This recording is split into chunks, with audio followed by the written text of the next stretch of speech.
Allah menyampaikan dengan mengangkat keagungan zatnya untuk memberikan kesan pada kita semua yang membaca Al-Quran, khususnya umat Nabi Muhammad SAW.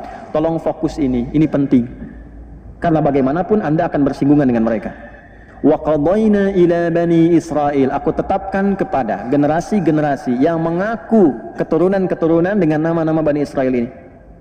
Fil kitabi, bahkan dalam kitab mereka di Taurat sudah disebutkan. Nanti disebutkan kembali dalam Injil dan disempurnakan semuanya dengan detail karakternya dalam Al-Quran. La tufsidunna fil ardi marratain, kalian akan berbuat kerusakan yang parah di muka bumi itu sampai 2 kali. Lantas apa bedanya iman Anda dengan yang belum beriman, yang membimbing Anda itu untuk bekerja? Kan pekerjaan kita itu dibimbing iman. Nih, manusia umum yang belum beriman dengan yang telah beriman itu kerjanya dibedakan oleh Allah dengan nafas imannya. Kalau belum beriman itu bahasa Qur'annya, khitabnya masih menggunakan kata nas. Al-Baqarah ayat 168. Ya, coba kalimatnya lihat. Lihat kalimatnya. Ya ayyuhan nasu kulu mimma fil ardi halalan thayyibah. Tapi kalau sudah beriman, berubah nanti panggilannya menjadi alladzina amanu, halalnya dibuang karena sudah ada imannya, thayyibnya dijamakkan menjadi thayyibat karena hasil dari iman dan ibadahnya. Pindah ke Al-Baqarah ayat 172-nya, ya ayyuhalladzina amanu kulu min thayyibati ma razaqnakum. Kenapa halalnya dibuang? Gak perlu disebutkan lagi karena sudah ada iman. Imannya menuntun dia untuk selalu mencari yang halal. Jadi nggak mungkin antum punya iman, bekerja, memikirkan yang haram, itu mustahil. Alhamdulillah. Nggak mungkin orang beriman itu bekerja, mengerjakan yang haram, itu mustahil. Karena punya iman. Karena itu tafsir Nabinya jelas. La yasriqul mu'min indama yasriq fahuwa mu'min. Tidak mungkin orang beriman itu mencuri, korupsi. Ketika dia berniat tergerak, terfikir untuk mencuri itu, masih ada iman dalam dirinya. Ya, itu langsung penjelasan Nabi yang sangat dalam. Nah, kembali, kalau ini kita latih dalam keseharian, kemudian melahirkan karakter, dan kita ingin memohon dimudahkan, tarik urusan akhiratnya. Kerja buat apa? Ya Allah, pernah nggak berdoa begini? Mudahkan urusan saya dalam pekerjaan, supaya saya bisa menaatimu dalam kehidupan. Ya Allah, anugerahkan kepadaku rizki dari hasil ikhtiarku supaya aku bisa maksimal menaatimu. Hamba ingin berzakat ya Allah, hamba ingin berhaji ya Allah. Pernah nggak sertakan itu? Nah, itu parameter keimanan di situ. Nah, saat meminta itu disertakanlah kalimat Rahman, rahmat Allah yang menyertai aktivitas hamba untuk mampu mengenal dan menaatinya dalam ibadah. Itu ada di Quran surah ke-17 Al-Isra di ayat ke-110. Qul Allah awid'ur rahman ayyamma tad'u falahul asmaul husna. Jika Anda punya persoalan dalam kehidupan, punya hajat, doa. Bukan pasang status ya. Dan gak usah pasang status doanya itu di media sosial minta diaminkan. Aminkan ya gitu. Minta, sebut nama Allah awid'ur rahman. Sebut nama Ar-Rahman. Sebut ya Rahman, ya Allah ya Rahman, irhamni fi basari. Ya Allah yang memberikan rahmat, tolong rahmati aku dalam pandanganku. Ketika rahmat Allah turun dalam pandangan, dijaga nih dari perbuatan maksiat. Ya, sampai ke nafsu. Karena itu ketika Nabi Yusuf dijaga oleh Allah alaihi salam, dijaga oleh Allah dari perbuatan yang potensi bisa melahirkan zina, itu turun kalimat rahmatnya. Quran surah ke-12 Yusuf ayat ke-53. Ya, wa ma ubarri'u nafsi innan nafsa la'ammaratum bisu illa ma rahima rabbi. Ada rahmat di situ. Nanti kalau sudah berlatih, doanya dibiasakan begitu, beraktivitasnya begitu, dari ujung kepala sampai ujung kaki, maka status ibadnya itu ditambahkan dengan hasil ikhtiarnya dengan sifat Rahman. Maka menjadi ibadur Rahman. Itu yang dimaksud di surah Al-Furqan itu, wa ibadur rahmanil ladzina yamshuna 'alal ardi hauda. Maka kalau sudah menjadi ibadur rahman, pandangannya tertata, pendengarannya tertata, tuturnya tertata sampai ujung kakinya. Sampai yang paling hebat dia mampu mengontrol nafsunya. Sekalipun ada orang provokasi, dia bisa menempatkan respon sesuai dengan porsinya. Wa idza khatabahumul jahiluna qalu salama. Nah, nanti meninggalnya pun dipanggil dengan kalimat ibadnya. Jadi hidupnya untuk ibadah, namanya ibadur rahman. Wafatnya pun ibadnya disebutkan, hasil ibadahnya ditampilkan sebelum wafatnya. Dalam sakaratul mautnya, jannahnya ditampilkan. Ada berapa pintu surga? Mau masuk surga nggak tahu pintunya, gimana ini? 8. Mau masuk surga nggak tahu pintunya, kenali dong. Ya, antum mau kerja aja sudah dipelajari aturannya, profilnya apa, ya kan? Ya, masa masuk surga nggak kenal pintunya? Maka yang 8 ini diturunkan jadi amal saleh. Jadi kalau kita turunkan kata-kata jannah dalam Al-Quran, itu selalu sandingannya dengan amal saleh. Ini Firdaus, alhamdulillah. Ini surga Firdaus. Amalnya apa? Amal salehnya. Quran surah ke-23 Al-Mu'minun misalnya, ayat 1 sampai 9. Ini amalnya 1, 2, 3, 4, 5 terus sampai ke bawah. Surga Aden apa amalannya? 1, 2, 3, 4, 5 terus sampai 8, sampai Jannatun Na'im. Jannah yang biasa. Surga dengan amal saleh. Karena itu ketika disebutkan kalimat surga pertama di Al-Quran, Al-Baqarah ayat 25, itu sandingannya iman dan amal saleh. Wa basyiril ladzina amanu wa amilus salihat anna lahum jannatin tajri min tahtihal. Maka saya, Anda, kita ini selama hidup mesti berlatih punya amalan yang diandalkan untuk meraih surga itu. Coba dari sekarang tunggangi. Misalnya latihan puasa, jadikan amalan andalan untuk pulang menghadap Allah. Pintunya apa? Ar-Rayyan. Ada babut tahajud, amalan andalannya bangun malam. Siapkan itu, dari 8 mungkin 1 supaya jadi ya tautan kita saat pulang nanti, ada yang ditunggangi saat pulang. Walaupun nggak ke 8-8-nya, turunkan salah satunya itu. Nah, nanti kebiasaan itu yang ditampakkan dalam sakaratul maut dengan surganya. Itu yang membuat kita tenang, karena selama ini berhasil kita beramal. Ya, antum yang kerja nih niatkan supaya dapat harta, amalan harta nanti supaya masuk lewat babus sedekah. Pintu surga lewat harta ada. Dan jalur sanadnya ada yang ke situ itu. Nah, nanti begitu antum misalnya dalam sakaratul maut mau meninggal, ditampakkan hasilnya, makanya tenang melihatnya. Janji Allah itu betul-betul ditampakkan. Itu yang dimaksud Quran surah ke-89 Al-Fajr ayat 27 sampai 30. Ya ayyatuhan nafsul mutmainnah. Nah, mutmainnah itu hasil ibadah. Mutmainnah itu sifat dari tuma'ninah, itma'anna yutma'innu. Dalam sholat kan ibadah kan? Sholat ibadah ya? Nah, itu konfirmasinya dalam ibadah. Ada sifat tuma'ninah. Coba cek di Al-Bukhari nomor hadis 757.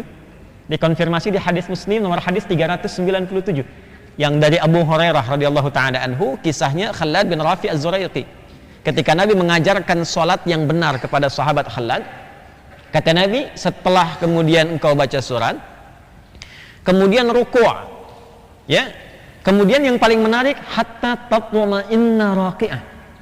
Ruku' jangan buru-buru bangkit i'tidal sebelum engkau merasakan tuma'ninah dalam ruku'. Tuma'ninah itu latihan untuk memberikan ketenangan. Yang ditenangkan apa? Nafasnya, jiwanya.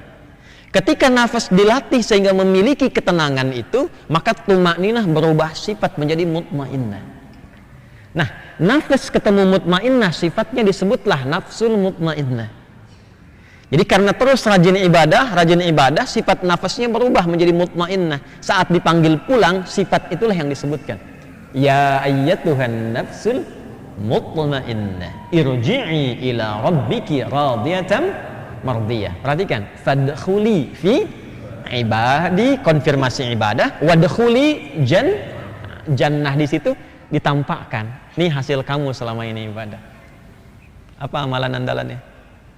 Nah, jadi di Quran itu tidak ada yang hampa. Semua runtut itu. Nah, ini kalau bukan firman Allah mustahil demikian. Nah, di antara sekian banyak yang runtut itu adalah penjelasan tentang generasi-generasi yang berkehidupan selama perjalanan kita menjalani hidup dari masa lampau sampai dengan kini, sampai masa yang akan datang, sampai kiamat terjadi. Dijelaskanlah kemudian secara umum demikian, didetilkan lewat sabda Nabi begini prosesnya, supaya kita belajar. Nah, ini bedanya muslim yang sudah beriman dengan yang belum punya iman tuh, atau yang imannya lemah, menyikapi masa lalu itu untuk dipelajari, bukan dilupakan. Ya, seringkali orang kan ya sudahlah, itu kan masa lalu, lupakan saja ya. Nah, bagi insan beriman tidak.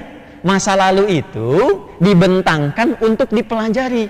Kalau pernah salah, belajar dari situ supaya tidak terjebak lagi. Kalau itu soleh, lestarikan sampai kita berpulang. Karena itu alamatnya fi'il madhi. Fi'il madhi itu kata kerja lampau, itu fathah, terbuka. Kenapa dibuka? Untuk menjadi inspirasi dalam kehidupan. Nah, kita di dalam Al-Quran itu ditampilkan perjalanan orang-orang dulu yang pernah berkehidupan sejak era Nabi Muhammad SAW. Itu diinfokan bagaimana Adam alaihissalam sebelum turun ke bumi. Kisahnya disampaikan. Itu bukan sekedar jadi cerita, supaya jadi panduan hidup. Karena itu kesimpulan di akhirnya nanti yang di Al-A'raf itu, saat masuk ayat 26 sampai 31 itu. Ya bani Adam la yaftinannakumus syaitanu kama akhraja abawaikum minal jannah. Hei anak cucu Adam semuanya. Dan itu hebatnya, anak cucu Adam, Bani Adam disebutkan 7 kali dalam Al-Quran, supaya pesan 7 hari dalam sepekan kita beraktivitas, jangan pernah diprovokasi oleh setan. Ini sampai sedetil itu, sampai kehitungan penyebutan katanya dalam Al-Quran. Anda kalau nggak percaya silahkan keluarkan jumlah kata yaum dalam Quran, Anda temukan persis sama jumlah hari dalam setahun. Keluarkan perbandingan daratan dengan lautan, presentasikan. Saya sudah pernah lakukan, dianalisis dengan hitungan matematika yang presisinya tinggi. Itu sama persis presentasinya, daratan sekian persen, lautan sekian persen. Nah, di antara sekian banyak perjalanan manusia dalam berkehidupan, Nabi SAW juga diinfokan tentang satu generasi yang karakteristiknya itu terwariskan dengan keragamannya di setiap masa. Dia di masa ini begini, sampai ke era Nabi dibuktikan, sampai ke masa depan pun Nabi mengingatkan. Kalau kalian nanti dalam bahasa kita, au kama qala Rasulullah SAW, berhadapan dengan karakter-karakter yang begini, seperti ini cara menyikapinya. Di antara sekian ragam dari yang berkehidupan itu, baik bangsa ataupun etnik, kita akan pelajari salah satunya tentang Yahudi. Bagaimana Yahudi berkehidupan, salah satu karakteristiknya sampai dengan akhir zaman. Ini pembukanya, sekarang kita masuki pada inti bahasannya. Paham sampai di sini? Baik ya. Ini saya membuka dulu untuk mengondisikan teman-teman yang baru bergabung supaya nyaman duduknya. Kemudian yang kedua, supaya menstabilkan untuk audionya, karena kajiannya nanti ini menjadi sangat penting, akan lebih fokus pada sisi ilmiahnya. Jelas suara saya? Jelas ya? Insya Allah. Baik. Ibu kedengaran di belakang? Tidak? Alhamdulillah. Ada yang bilang tidak tapi bisa jawab ya. Kedengaran ya. Nggak apa-apa. Baik. Bismillahirrahmanirrahim. Yahudi di akhir zaman. Pembahasan kita akan mengenal dulu siapa itu Yahudi. Jadi ada Wahyudi, ada Yahudi, itu beda. Ya, itu beda. Saya punya teman namanya Denny Wahyudi Kurniawan. Baik. 1. Poin kedua, bagaimana mereka disifati dalam Al-Quran. Terima kasih. Wakaf pertama untuk Palestina ya. Alhamdulillah. Yang ketiga, bagaimana karakteristik mereka di akhir zaman. 3 ini yang kita coba akan pelan-pelan uraikan sehingga pemahamannya insya Allah bisa lebih optimal. Karena waktunya terbatas, ada 1 jam ke depan, maka mohon izin kalau saya akan menguraikan dengan cukup padat, tidak kemana-mana, supaya fokus bahasannya lebih kita bisa fokus, terkonsentrasi. Dan hal-hal terkait yang pernah saya sampaikan, saya cukupkan berikan isyarat kepada kajian-kajian sebelumnya yang Anda bisa akses di akun resmi kami yang ada di Hidayat Official. Baik, kita mulai dengan bagian pertama, siapa itu Yahudi. Bapak Ibu sekalian, para ulama memiliki keragaman pendapat tentang definisi Yahudi. Tapi seluruh ragam pendapat ini mengacu kepada satu entitas, satu umat, satu bangsa yang seluruhnya sebetulnya tersambung dengan satu sosok yang sama dari segi keturunan dengan keturunan Nabi Muhammad sallallahu alaihi wasallam, yaitu ke Nabiullah Ibrahim alaihi salam. Dari dua jalur yang berbeda, yang satu nanti dari Sayyidah Sarah, yang satu dari Sayyidah Hajar alaihi wassalam. Di Nabi Ibrahim itu, saya cepat sekali, lahir kurang lebih tahun 1996 sebelum Masehi. Ya. 1996 sebelum Masehi. Kurang lebih demikian. Nanti melahirkan beberapa keturunan. Kalau ingin detail sekali di bab itu, coba lihat kajian saya yang di 27 Mei. Kalau saya nggak keliru tuh. 2021. Ya, 2 tahun lalu saya telah turunkan dan saya urutkan bagannya. Kalau saya terangkan itu sekarang, nanti habis materinya di situ. Bagian sekarang yang kita lihat di Palestina nggak sempat kita bahas nanti. Ya, saya mau bagian ujungnya itu yang kita pahami betul. Jadi dari jalurnya nanti Nabiullah Ismail alaihissalam, Sayyidah Hajar melahirkan Ismail alaihissalam, sampailah kepada Nabi Muhammad sallallahu alaihi wasallam. Di sini tidak ada jalur Yahudinya. Ya, Muhammad sallallahu alaihi wasallam bin Abdullah bin Abdul Muttalib bin Hashim bin Abdul Manaf bin Qusay bin Murrah bin Kilab bin Ka'ab bin Ghalib bin Fihir bin Malik bin Nadar bin Kinana bin Khuzaimah bin Mudrikah bin Ilyas bin Nizar bin Mudar bin Ma'ad bin Adnan bin Addi bin Adri bin Muqawwam bin Nahur bin Tarikh bin Ya'rub bin Yasjub bin Nabit bin Ismail alaihissalam. Jadi kurang lebih sampai ke Nabi Ismail itu 29 kurang lebih. Ya, walaupun ada perbedaan sedikit-sedikit khilaf, intinya dari Nabi Muhammad SAW nyambungnya ke siapa? Ke Nabi Ismail alaihissalam. Nah, ayah dari Nabi Ismail itu siapa? Nabi Ibrahim alaihissalam. Dari jalurnya Sayyidah Sarah, ya, di kajian 27 Mei yang lalu 2021 itu saya sampai uraikan Sayyidah Sarah itu nasabnya dari mana. Ya. Langsung saja dari jalurnya Sayyidah Sarah lahirlah kemudian Nabiullah Ishaq alaihissalam. Dari Nabi Ishaq ini melahirkan salah satu anaknya bernama Ya'qub. Jelas? Baik. Nah, saya tidak bahas yang lainnya dulu supaya fokus. Nabi Ya'qub ini itu punya satu ciri khas dalam mendekat kepada Allah Subhanahu wa taala, yang nanti kesempurnaan ciri khas ini itu semua mengerucut dari semua sifat-sifat Nabi yang soleh itu, nanti akumulasi keseluruhannya itu terdapat di sifat Nabi Muhammad SAW. Ini penting saya sampaikan di awal. Jadi kalau saya cerita kesolehan satu Nabi, ya, jangan disimpulkan bahwa ini lebih soleh dari Nabi Muhammad, tidak. Justru Nabi Muhammad SAW itu akumulasi semua kesolehan para Nabi itu terkumpul di sosok seorang Nabi Muhammad sallallahu alaihi wasallam. Karena itu nanti semua nabi ketika akan ditugaskan itu tidak akan dimulai tugasnya sebelum mereka berkomitmen kepada Allah untuk bisa menjadi bagian dari penolong dakwahnya Nabi Muhammad sallallahu alaihi wasallam. Sebelum mereka bertugas. Itu diabadikan nanti di dalam Al-Qur'an surah Ali Imran ayat ke-81. Baik, kembali lagi. Nabi Ya'qub ini di antara keistimewaannya itu selalu mendekati Allah dalam semua ragam aktivitasnya. Jadi yang dijadikan acuan pertama kali selalu Allah, Allah, Allah. Saking dekatnya dengan Allah, itu semua urusan bahkan di rumah tangganya pun terkait anak-anaknya saja. Kalau ada problem itu yang pertama kali dicurhati itu Allah. Itu diabadikan nanti di Quran surah ke-12 Yusuf di ayat ke-86. Innama ashku bathi wa huzni ilallah. Aku tuh kalau curhat sedang merasakan sedih, ya, mendalam, atau satu kegelisahan dalam jiwa. Ya, bathi itu kegelisahan dalam jiwa yang bikin nggak tenang, gelisah.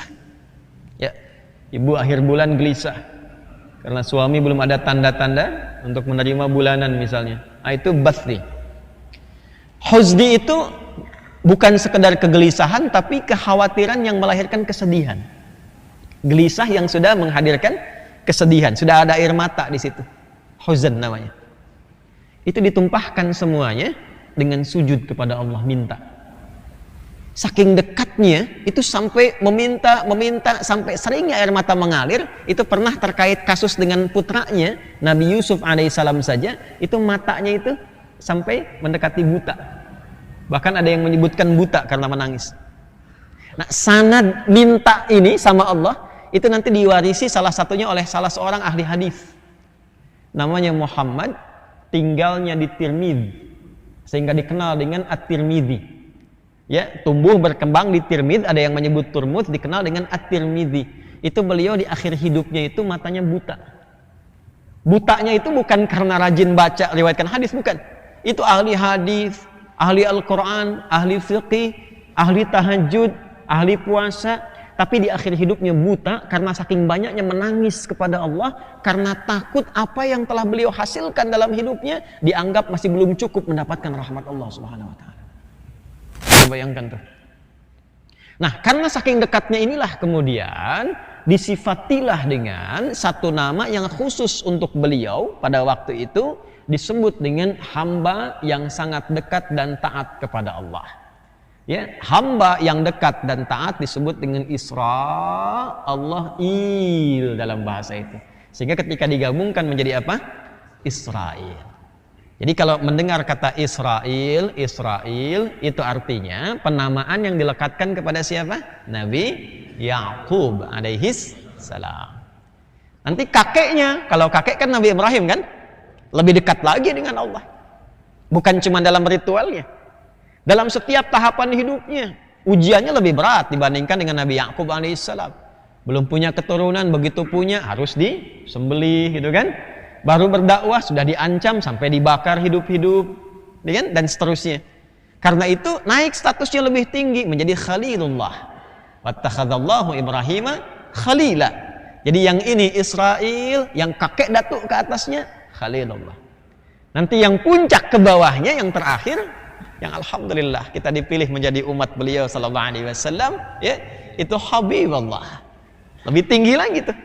Makanya salawatnya pun lebih lengkap. Salawatnya lebih lengkap. Balik. Jadi kalau disebutkan Israel, maka yang dimaksud sosoknya siapa? Nabi Yakub alaihis salam. Tadi saya katakan, sosoknya taat tidak? Taat. Maksiat tidak? Suka bunuh orang tidak? Nah, jangankan orang, pada binatang dan tumbuhan pun tidak merusak. Kan?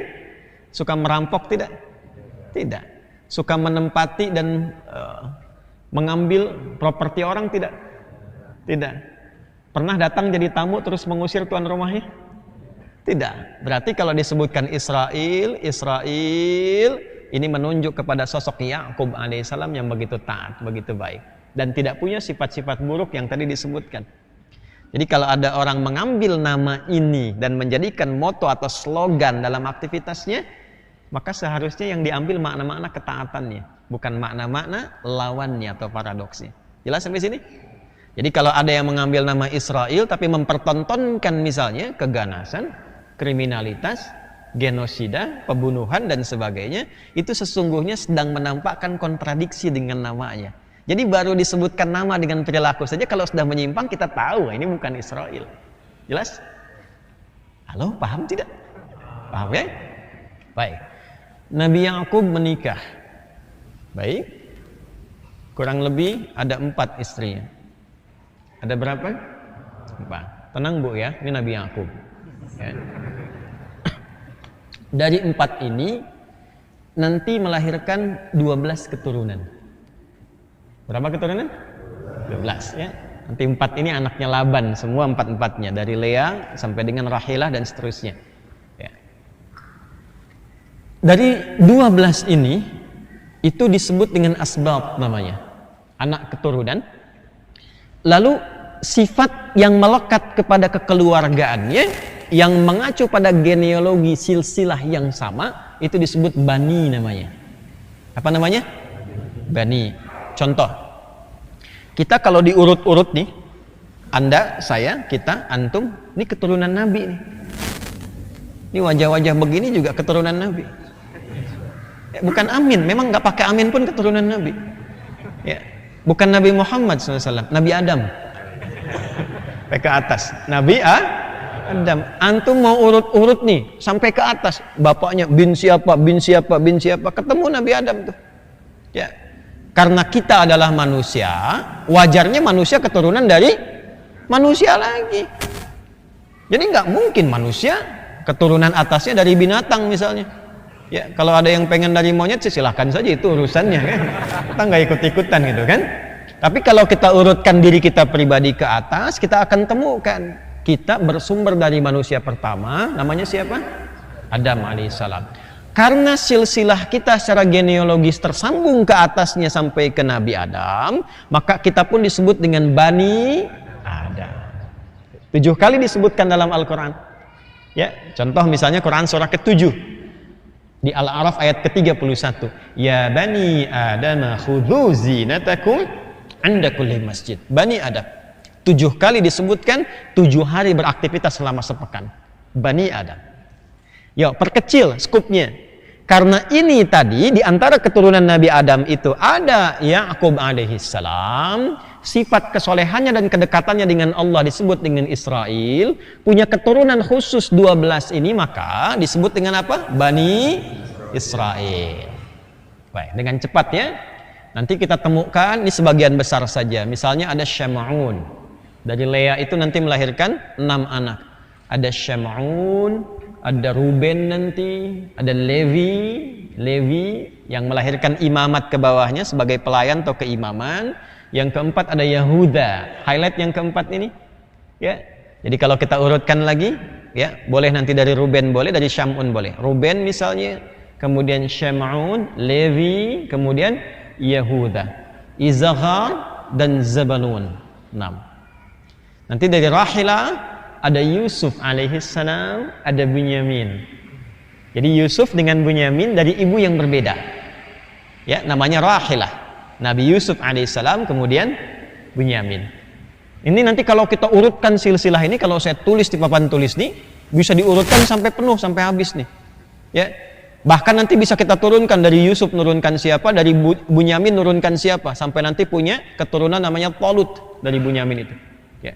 Sampai ke Jad dan seterusnya ke bawah. Saya cukupkan di 8 ini dulu, ya, di 8 ini dulu. Kan dari Lea tadi ada 6, kemudian dari Rahilah ada 2, 6 tambah 2 berapa? 8. Yang bawah tidak saya tepikan untuk menghemat waktu karena ini perannya juga nggak terlalu banyak. Semua ini yang 12 disebut Bani Israel. Saya ulang, disebut Bani Israel. Jadi kalau di Al-Quran kemudian kita temukan kata ya Bani Israel, ya Bani Israel, maaf, yang pertama disebutkan pertama kali di ayat ke-40 surah Al-Baqarah. Ya, pertama kali kalimat Bani Israel disebutkan, ya Bani Israel adhkuru ni'mati allati an'amtu 'alaikum wa aufu bi'ahdi ufi bi'ahdikum wa iyaya farhabun. Maka itu memberikan kesan, perhatikan, kesan yang sangat dalam untuk mengembalikan pemahaman orang-orang yang merasakan keturunan dari Nabi Yakub alaihissalam, yang selalu membanggakan itu, saya nih keturunan kakek moyang saya ke atas itu orang yang dekat dengan Allah. Maka dikhitab dengan kalimat itu, hai orang yang mengaku-ngaku, hai orang yang mengklaim bahwa kamu adalah keturunan hamba Allah yang paling taat, hamba Allah yang sangat dekat, yang banyak sujud. Kalau memang kau mengaku keturunan generasi dan genealogi dari situ, coba buktikan lewat perilakumu.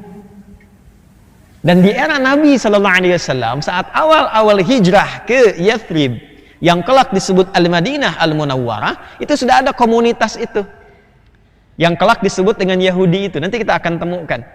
Nah, yang paling menarik, diksi pilihan kata komunikasi Nabi yang dibimbing oleh Al-Quran untuk beradaptasi dengan mereka, itu kata yang dimunculkannya adalah Bani Israel.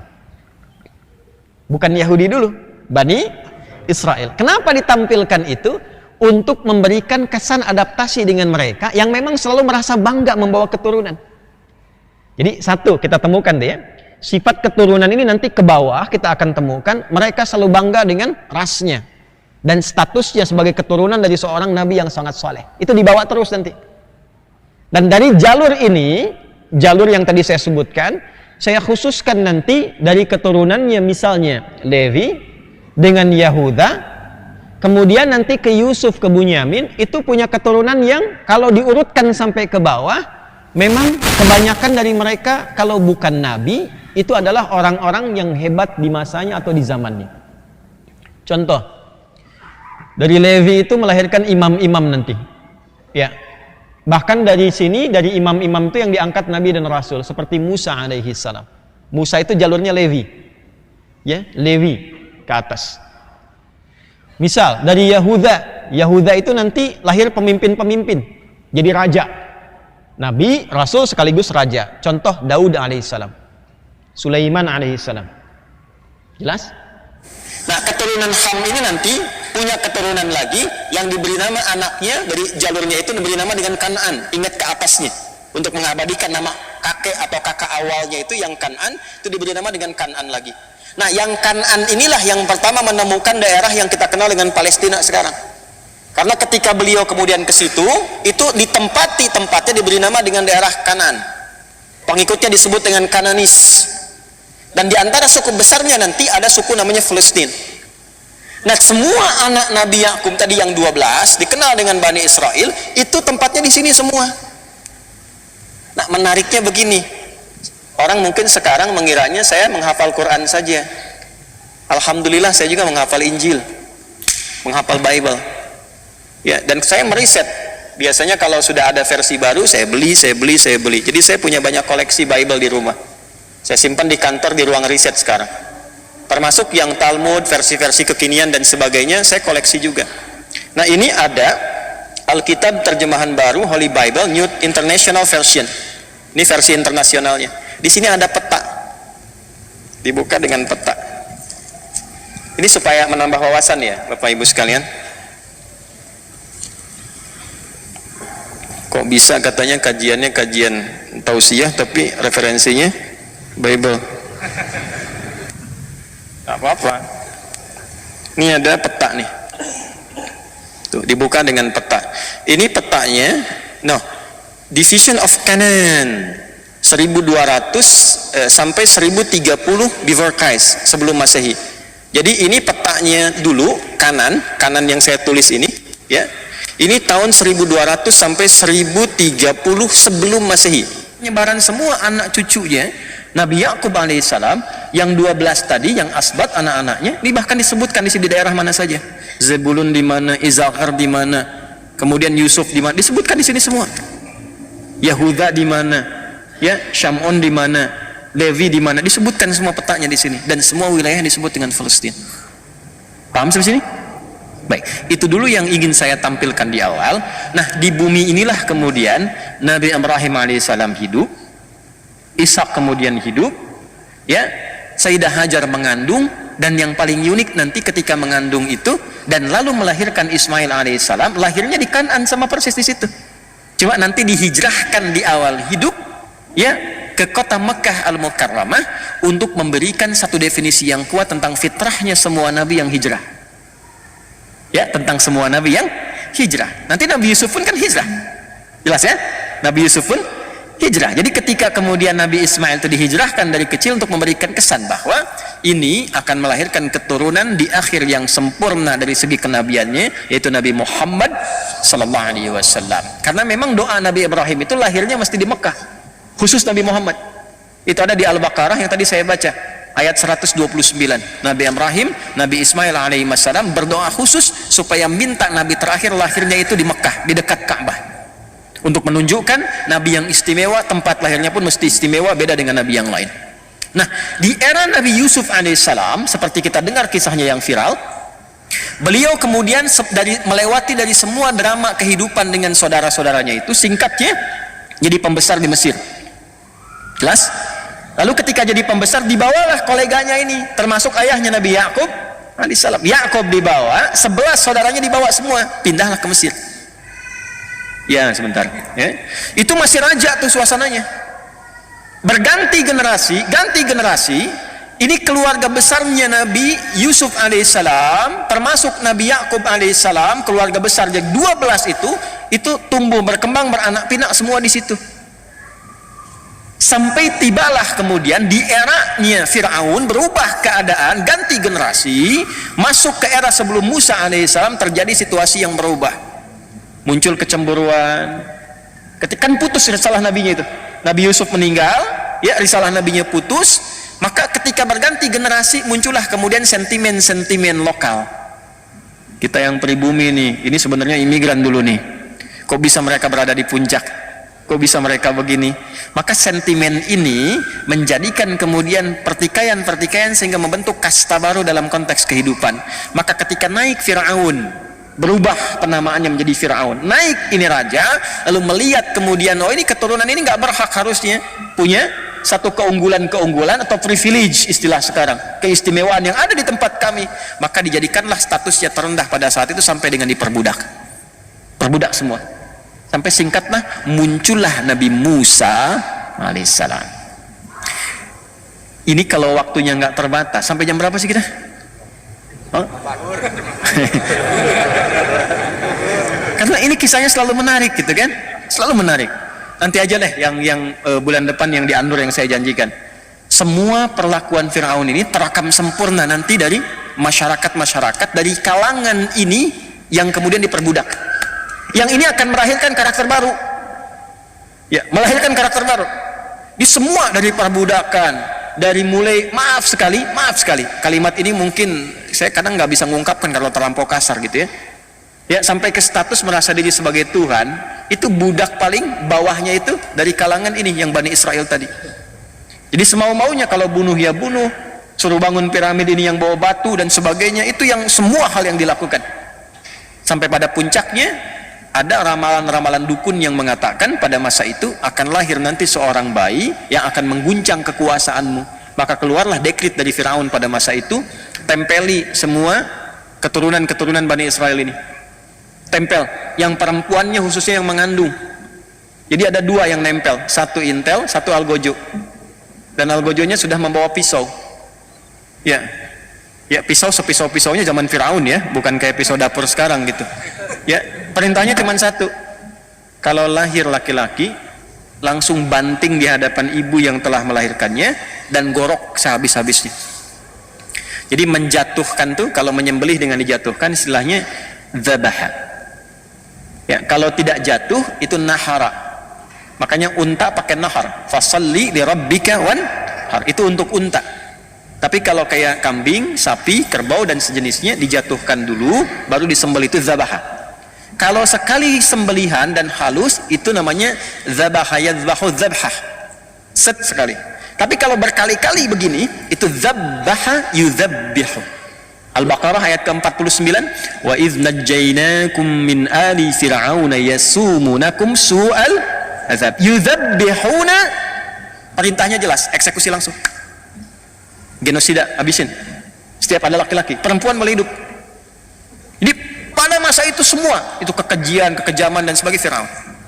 Maka Anda sudah paham, kita sudah tahu, di antara sekian bayi itu ada satu yang dilindungi oleh Allah Subhanahu wa taala untuk berkehidupan dan membebaskan keturunan-keturunan beliau itu ke atasnya dari perbudakan Firaun. Itulah yang kita kenal dengan Musa alaihissalam. Siapa namanya? Nabi Musa alaihissalam. Itu keturunan ke atasnya ke Lewi tadi yang saya sebutkan. Dari keturunan Lewi melahirkan Musa alaihissalam. Secara singkat Musa tumbuh dewasa tadinya dalam pemeliharaan istrinya Firaun yaitu Asiyah, dan kelak kemudian masuk Islam. Setelah dewasa jadi pemuda, singkatnya jadi nabi dan rasul. Lalu disitulah terjadi pertentangan antara Musa dengan Firaun. Musa diutus oleh Allah sebagai nabi dan rasul untuk membebaskan umat dan kaumnya pada masa itu dari perbudakan. Risalahnya itu satu, dan diberikan kitab disebut dengan apa? Taurat atau Torah dikenalnya, Taurat atau Torah. Perhatikan baik-baik, ini tolong highlight baik-baik ya. Ketika terjadi pertentangan antara Musa dengan Firaun itu, Musa membawa risalah kenabian dan kerasulan, tugasnya langsung dari Allah. Firaun membawa risalah nafsunya sampai mengatakan saya Tuhan yang paling agung, gak ada Tuhan selain saya, ana rabbukumul a'la. Secara singkat, perhatikan. Maka dilakukan oleh Fir'aun semua jenis segala hal yang bisa menjatuhkan Musa, propaganda.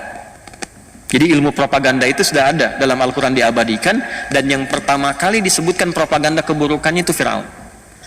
Dalam media-media Fir'aun itu sudah disebarkan. Ya, ini sebetulnya perusak aja. Yang punya tempat itu kita, yang punya wilayah itu kita. Ini mau mengeluarkan kita dari sini, ini ingin merusak kita, ingin merubah tatanan kita yang sudah eksis, yang sudah baik dan sebagainya. Kemudian apa yang dilakukan? Ke internalnya disebutkan A, ke eksternalnya disebutkan B. Itu sudah ada. Lalu keluar, ini kan kelompok kecil aja. Ini bukan mewakili semua kebutuhan manusia. Ini cuma kelompoknya Musa aja yang kecil. Ya, innahu lasirzimatun qalil. Ini cuma kecil-kecil aja. Jadi Fir'aun itu kalau skala yang dihadapnya tinggi, dia rendahkan tuh caranya. Ya, misal ya, kalau kita tarik di kekinian.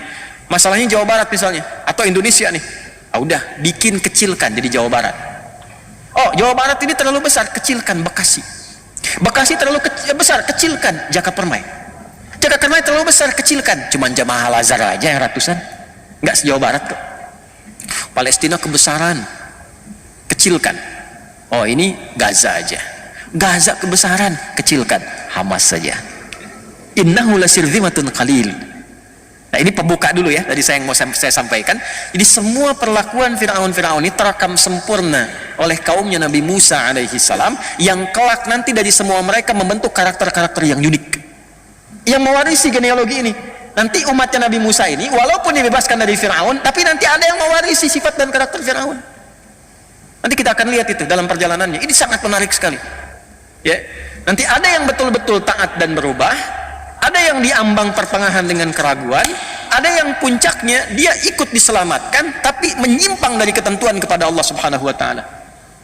Secara singkat, nih Tuhan KW wafat nih, tenggelam. Ya, yang mengaku Tuhan kan, Anna Rabbukumul A'la, KW kan. Allah tuh begini, kalau ada orang terlampau tinggi, ngaku paling tinggi, itu cara diwafatkan, dibinasakannya dengan cara yang membuat kita jadi tertawa, dikecilkan, direndahkan. Contoh, Namrud, cuma sama semut aja. Namrud kan ngaku Tuhan. Ngaji Qurannya yang banyak dong, ngaji supaya nyambung kita, ya. Jadi Al-Baqarah ayat 258 kan ngaku Tuhan dia. Alam tara ilal ladzi hajja Ibrahim fi Rabbi. Kamu pernah dengar enggak, pernah baca enggak? Kata Allah, punya pengetahuan enggak tentang seorang raja yang mendebat Nabi Ibrahim dan ngaku Tuhan? Namrud. Ya, kan binasanya cuma sama nyamuk, masuk aja selesai. Tuhan matinya sama nyamuk katanya. Ya. Fir'aun tenggelam sehingga kita bisa jadi candaan. Tuhan tenggelam. Gitu aja gitu. Jadi biasanya orang-orang yang mengaku tinggi dan biasanya melakukan pertentangan yang zalim, itu Allah cuma kirimkan yang kecil-kecil untuk menghabisi. Kasih penyakit. Coba lihat yang hebat, sosok hebat melarang azan, membinasakan syariat-syariat Islam, syiar dan sebagainya. Itu binasanya cuma sama penyakit aja katanya, cuma sama kuman kecil meninggal. Tuhan matinya sama kuman katanya. Itu seperti itu tuh. Selalu demikian fitrahnya. Makanya hati-hati ya. Hati-hati deh. Balik. Ini sudah tenggelam, sudah selesai. Musa membawa alaihi salam semua kaumnya tuh. Sudah melewati Laut Merah itu kan, sudah dibawa, sudah keluar dari situ. Allah akan tempatkan, balikin lagi ke sini. Ya. Karena di sini nanti tempat-tempat ini yang bisa membuat mereka itu hidup lebih tenang, lebih biasa, lebih nyaman. Karena memang apa? Syariat-syariat yang dibawa dari sebelumnya dengan nilai-nilai keislaman. Nabi Ibrahim alaihissalam, bahkan dari Nuh alaihissalam, dari keturunannya, memang sudah dijalankan di sini dan tenang keadaannya. Jadi syariat Islam itu kalau diterapkan dalam konteks kehidupan, itu memberikan kedamaian untuk siapapun. Makanya sholatnya aja sudah salam, sudah damai. Kita kalau sholat ditutup dengan apa? Assalamualaikum warahmatullahi wabarakatuh. Assalamualaikum warahmatullahi wabarakatuh. Risalah salam dari dulu sudah ada. Dulu semua nabi sholat. Nabi Musa sholat.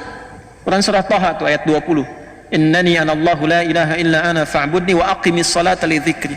Nabi Ismail yang lahir di Kan'an di Palestina itu sholat. Bahkan minta semua keluarganya sholat. Quran surah 19 Maryam ayat 55. Wa kana ya'muru ahlahu bis salah. Salat. Nabi Zakaria salat. Ali Imran ayat 38 sampai 39. Nabi Isa Yesus Mesias salat. Quran surah ke-19 ayat 31 sampai 33. Wa ausani bis salah. Salat. Dan risalah salat itu melahirkan kedamaian, ketentraman. Karena itu setelah keluar dari situ dibimbing, diperintahkan oleh Allah kepada Nabi Musa, bawa nih ke negeri ini, negeri suci, Baitul Muqaddas, Ardul Muqaddasah, bawa ke sini, karena di sini itu yang bisa diterima. Ya, jadi bukan satu tanah yang dijanjikan untuk mereka sebagai privilege, bukan. Datang ke situ karena ini ada karakter-karakter yang unik nih di kaummu ini, yang kalau nanti di berbagai tempat hidup, karakter ini bisa merusak, yang dengan merusak ini bisa tertolak dimanapun itu. Ya, dan itu dibuktikan oleh sejarah. Di sini itu dari dulu sudah tahu keturunannya ada di situ. Nabi Ibrahim alaihissalam ke bawah kan? Ya, dan ingat jangan diklaim untuk kaum itu saja, karena ke atasnya itu Kanaan ke atas, keturunan Nabi Nuh. Jelas di sini? Oke, kita luruskan dulu tuh. Jadi begitu keluar dari situ, Nabi Musa diminta oleh Allah untuk menghadap ke Tur Sina itu untuk mendapatkan wahyu selama 40 hari 40 malam kurang lebih. Maka apa yang terjadi? Baru tapak kakinya belum basah, belum keluar, Musa pamit. Ya, Harun alaihissalam jaga di situ. Itu sudah sebagian kaum yang terwarisi tadi yang saya katakan. Ya, yang hatinya belum bersih sepenuhnya. Ada golongan baik, golongan ragu-ragu, golongan nyeleneh. Yang nyeleneh ini juga dibagi beberapa bagian lagi nanti. Ada yang fokusnya di bidang, hati-hati ya, di bidang ekonomi. Ada yang fokusnya nanti di bidang militer. Awas, ada fokusnya di bidang spiritual. Dibagi 3 bagian ini. Dan sampai sekarang itu akan ditemukan karakternya. Mirip-mirip begitu, nggak berubah. Ini menunjukkan janji Allah itu nyata. Saya ambil ke bidang yang spiritual dulu. Aduh, bosen nih, Musa belum pulang-pulang. Harun, ada nggak kira-kira versi Tuhan yang nampak di hadapan kita yang bisa kita sembah tuh? Maka kreatiflah Samiri itu, bid'ah pertama yang dilakukan pada masa itu. Bikinlah dari anak sapi lembu itu, ya, yang dihiasi dengan emas, kemudian ya macam-macam, kita sudah tahu kisahnya. Selesai sampai situ menyimpang. Nah, ketika menyimpang ini nggak bisa dikendalikan oleh Harun alaihissalam, karena karakter Yahudi itu kalau sudah begitu kekeh itu dilakukan. Ini udah merasa benar sendiri. Harun diancam, kalau kamu mencoba menghentikan, eksekusi, bunuh. Dan ini sudah terbawa nanti ke faksi genealogi militernya. Ya, maksudnya militer di sini keras untuk membunuh, itu nggak ada. Kalau sudah apalagi bukan dari klannya, itu nggak dihitung, nggak dihitung. Dan ini yang saya katakan tadi terwarisi oleh sifat-sifat Fir'aun, keganasannya. Fir'aun tuh nggak ngitung, kalau bukan dari kami nggak dihitung. Itu dibawa, tertanam betul itu dalam benak dari golongan ini, dari klan yang sebagian pemikiran tadi. Jadi kalau antum lihat sekarang rumah sakit, apakah gereja atau masjid dibom dan sebagainya, itu nggak ada hitungan bagi mereka. Yang penting bukan dari genealogi mereka, bukan dari silsilah keturunannya, bukan warganya. Kalau bukan warga kami nggak apa-apa, nggak dihitung. Ya, cuma manusianya aja sekarang kok pada diam gitu. Ya, balik, supaya kita masih punya waktu nih. Jadi dalam kondisi itu ada penyimpangan, udah menyimpang. Ini penyimpangan yang paling pokok, karena asalnya spiritual. Pondasi hidup kita itu spiritual di sini. Dan dibebaskannya mereka dari Firaun karena kekuatan spiritual Rasul yang turun, Nabi Rasul. Penyimpangan pertamanya itu dihabisin lagi. Setelah sukses dengan itu, dihabiskan semua perjuangan Musa dengan penyimpangan itu. Makanya saking kesalnya Musa ketika pulang mendapati demikian, ya, saudaranya dulu yang ditarik jenggotnya itu. Kamu kok nggak bisa jaga ya Musa, sebentar, jangan nanti jadi fitnah. Ya, kita berkelahi, mereka malah kemudian mengklaim itu sebagai sesuatu pembenaran bagi mereka, sehingga menyimpang dari kita, ya kan? Maka apa yang terjadi dijelaskan begini, marah Musa, dihancurkan kemudian lembunya itu, Samirinya dihukum. Nah, disinilah kemudian diabadikan di Quran surah ke-7 Al-A'raf di ayat yang kita mulai dari 155 tuh. Ya, sudah. Dan Musa memilih dan Musa memilih 70 orang, ya, sab'ina rajulan limiqatina, 70 orang dari kaumnya untuk bertobat kepada kami. Nah, di sini kita akan masuk kepada kata Yahudi. Lihat baik-baik. Begitu menyimpang, Musa merasakan, ya Allah, ini saya baru terima wahyu, kok umat saya jadi begini. Maka saking dalamnya penyesalan Musa kepada Allah, maka dipilih siapa yang masih bersih nih, yang nggak terkontaminasi, yang tidak ikut-ikutan kepada ya kreativitas bid'ahnya Samiri. Maka dipilih 70 orang. Nah, di halaman yang ke-169 paling bawah, ayat 155 ada? Baik. Dipilih 70 orang, lalu limiqatina, untuk datang kepada kami, kata Allah. Maksud datang itu dia menghadap untuk taubat. Dibimbing oleh Musa taubat kepada Allah. Di antara kalimat taubatnya diabadikan di Al-A'raf ayat 156 yang tadi, pindah ke halaman 70 ke atas. Inna hudna ilaika. Ya Allah, kami taubat lagi untuk kembali kepadamu. Jadi ketika salah mendapatkan pedoman namanya hudan, pedoman itu diambil untuk kembali kepada Allah, itu bahasa Arabnya disebut dengan hudna. Ini yang ini hudna, mendapatkan hudan, petunjuk untuk balik lagi kembali kepada Allah. Hudna. Orang-orang yang ini ikrarnya, hudna, kami kembali lagi ya Allah untuk menaatimu, maafkan kami, ampuni kami ya Allah, kami berjanji akan menaatimu, beriman kepadamu, dan seterusnya. Orang-orang yang komitmen dengan ini semuanya disebut hadu namanya.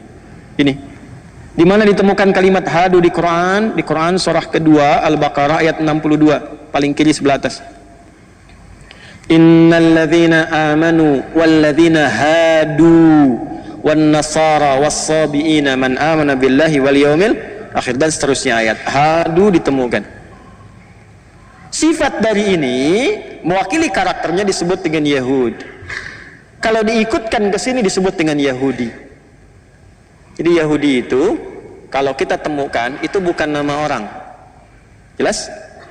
Juga kalau mengacu pada pendapat pertama, kita bisa konfirmasikan bukan menunjuk pada silsilah keturunan dari Yahuda, bukan.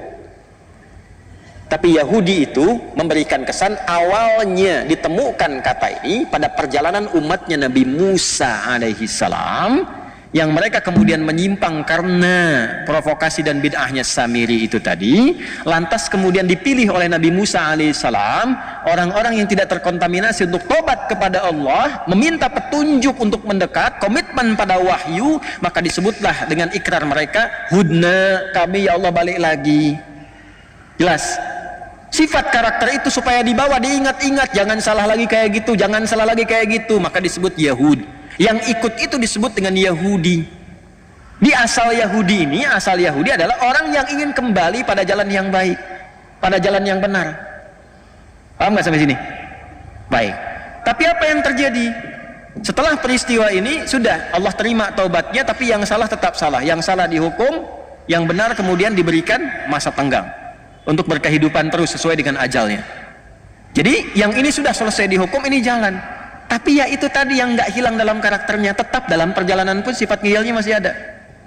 Dibimbing ya Musa, bawa mereka, udah ya ilal ardil muqaddasah, ke tempat bumi yang suci, yaitu ada Masjidil Aqsanya di situ. Bawa ke situ. Saat dibawa itulah teman-teman sekalian sudah tinggal masuk, jaraknya sudah dekat, sudah tinggal masuk.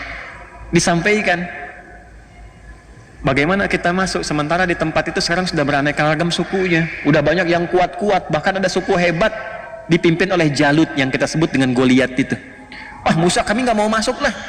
Wah, di sana kami takut katanya kan. Nah ini saya konfirmasikan, penindasan yang berlangsung selama era Fir'aun itu membentuk karakter Yahudi ini, kalau disebut Yahudi, atau kalaupun dilekatkan kepada kata Bani Israel, sebetulnya membentuk karakter sifat takut yang sangat dalam. Jadi Yahudi itu sebenarnya penakut. Saya konfirmasi ya, Yahudi itu sebetulnya penakut. Nanti kalau satu saat Anda umrah atau haji, mungkin bersamaan dengan saya, misal satu masa, nanti saya ajak antum ke satu benteng yang waktu itu ada Yahudi Madinah. Di benteng yang paling populer di sana itu bentengnya Ka'ab bin Ashraf. Jadi dari dulu untuk menutupi ketakutan itu mereka selalu membuat benteng-benteng besar sebagai perimeter supaya diisolasi di dalamnya. Nah itu diabadikan di surat Al-Hasyr. Makanya kalau sekarang antum lihat di wilayah Palestina yang diklaim itu, kan? Antum temukan benteng-benteng besar sebagai penutup, itu sebetulnya bukan menunjukkan ketinggian teknologi, kehebatan, bukan, untuk mengonfirmasi sifat takut mereka. Itu sudah ada konfirmasinya. Ya, nanti kalau mau lebih dalam lagi kita bahas tuh sampai ke kondisi-kondisi terkini, banyak pelajaran yang bisa dibahas. Tapi saya mau konfirmasikan, sampai saking sifat takut ini mengakumulasi, maka lahir sifat pengecut. Kata Musa diperintah, kita cuma diminta masuk, mereka nggak ganggu. Begitu masuk, sudah kita selamat. Ya sudah. Fa innakum ghalibun. Udah kamu ini yang jadi pemenang, nanti masuk pemenang. Maksud menang itu udah selamat, hidup tenang di sana, nggak akan diganggu oleh Jalut. Apa jawabannya? Musa, Idzab anta wa rabbuka faqatila innaha huna qa'idun. Musa, gini aja. Kamu masuk duluan sama Tuhan kamu situ. Ntar kalau menang lawan Jalut, kabarin kami di sini, kami ikut katanya.